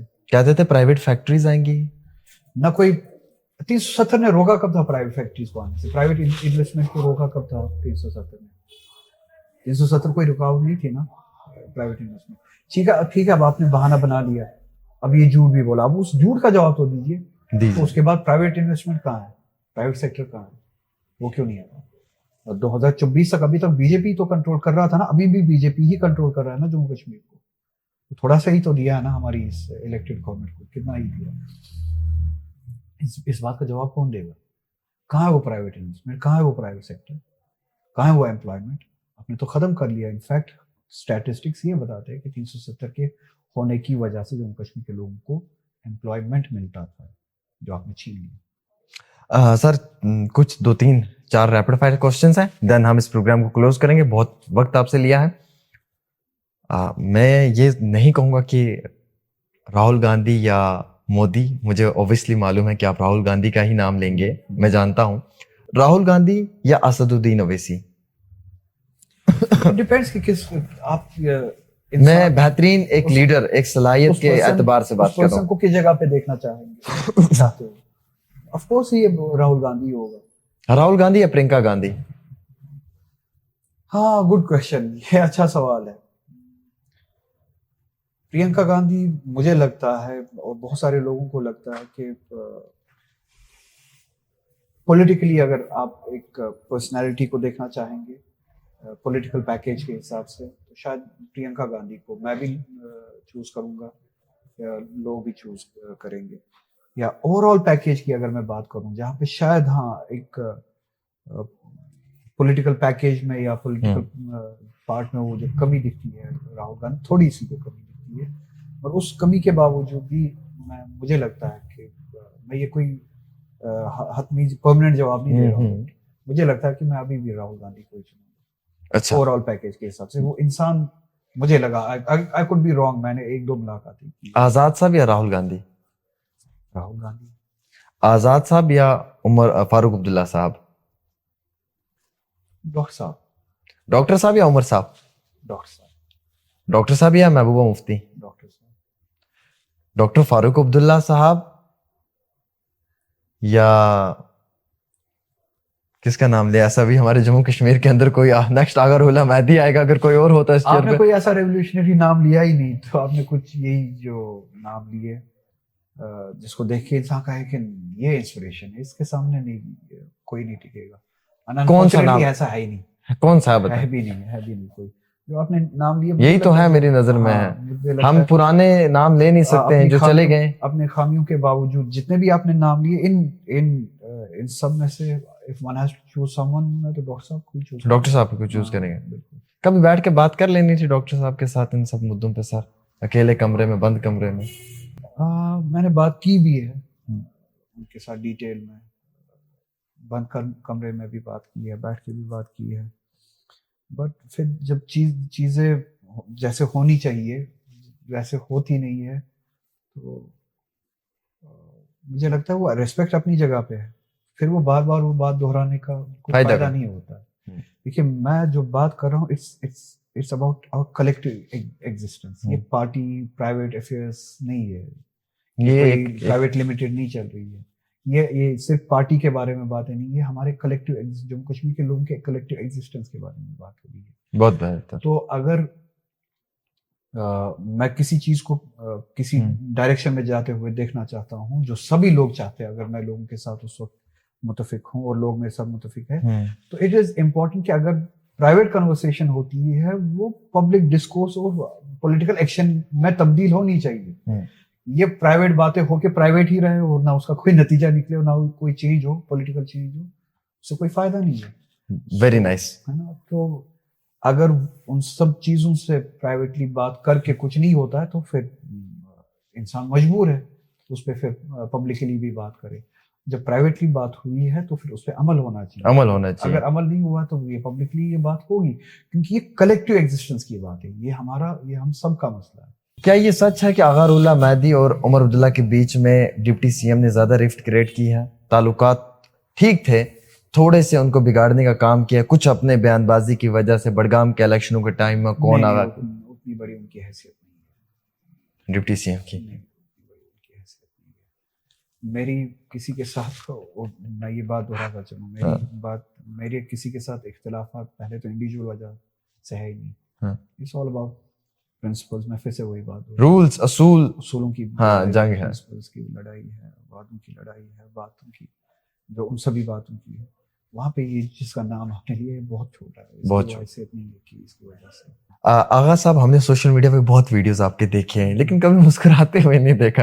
बहुत कम मुस्कुराते। नहीं, हमने जब देखा बड़े सीरियस मूड में रहते हैं। ठीक, आज आप थोड़े से मुस्कुरा के हमारे स्टूडियो में वकलायदा बात है, लेकिन सीरियस काफी ज्यादा रहते हैं आप। जब भी हम देखते हैं सिचुएशन ही ऐसी है, क्या करें हम। मुस्कुरा लेना चाहिए ना सर। वो तो मुस्कुराता हूँ, जब आप जैसे दोस्त मिल जाते हैं तो मुस्कुराता। सर, ये पॉडकास्ट एक्चुअली स्पॉन्सर किया था धूम कैब्स ने। इनकी मोहब्बत रही है हमारे लिए। आप कभी भी कहीं भी ट्रैवल में अगर होंगे तो आप बुक कर सकते हैं धूम कैब से अपनी कैब। बहुत बहुत शुक्रिया आगा रुल्ला साहब आपका नाम बहुत जबरदस्त दमदार नाम है, वैसी आपकी पर्सनैलिटी भी है जैसा आपका नाम है। उम्र दराज मांग कर लाए थे 4 दिन, 2 आरज़ू में कट गए 2 इंतजार में। आज के पॉडकास्ट में कई सारी बातें निकल कर आई, लेकिन सबसे इंपॉर्टेंट इस पॉडकास्ट की इस कन्वर्सेशन में एक बात जो मुझे आप तक पहुंचाना बहुत जरूरी थी कि जो लोग आज आगा रुल्ला मेहदी के ऊपर सवाल कर रहे हैं या इनकी पर्सनैलिटी को लेकर या इनके काम को लेकर, वही लोग ठीक आज से 1.5 साल पहले पावर में आने के लिए, मिनिस्ट्री हासिल करने के लिए, तंजीम में एक ओहदा पाने के लिए लगातार फोन कॉल्स कर रहे थे। तो क्या ये मुनाफिकत नहीं है? अगर है तो आप इसको क्या नाम देंगे? आज के पॉडकास्ट में कई सारी चीजों पर चर्चा हुई। आगा रुल्ला मेहदी का सिर्फ इतना सा एक ऐलान है इस कौम के नाम कि इंसानियत को जिंदा रखें, सच बोलने की हिम्मत रखें, इत्तेफाक से रहें और हकीकत को हकीकत की तरह बयां करें, झूठ से दूर रहें और जितना हो सकता है किसी के डर और किसी के खौफ के बिना बात करने की कोशिश करें। एक आम इंसान भी, एक ब्यूरोक्रेट भी, एक एमएलए भी और एक जुडिशरी के अंदर बैठा हुआ बड़े ओहदे पे फाइज एक वो आम इंसान भी। फिलहाल हम सब लोगों ने ये पॉडकास्ट आप तक पहुंचाया। आप सब लोगों का बहुत बहुत शुक्रिया। थैंक यू धूम कैब्स। आप सब लोगों ने इतना सारा देर प्यार दिया हमें। और आज की मेरी इस टीम में मेरे साथ थे हमारे प्रोड्यूसर नाजिश काजमी जी, और जो कैमरा मेरा हैंडल कर रहे थे वो थे शराज सिकंदर साहब और उनकी पूरी टीम। आप सब लोगों का थैंक यू। मिलते हैं नए पॉडकास्ट में। दीजिएगा मुझे इजाजत। देखते रहे देश और दुनिया की बाकी खबरें डेली तस्कीन पे आमिर सुहेल के साथ।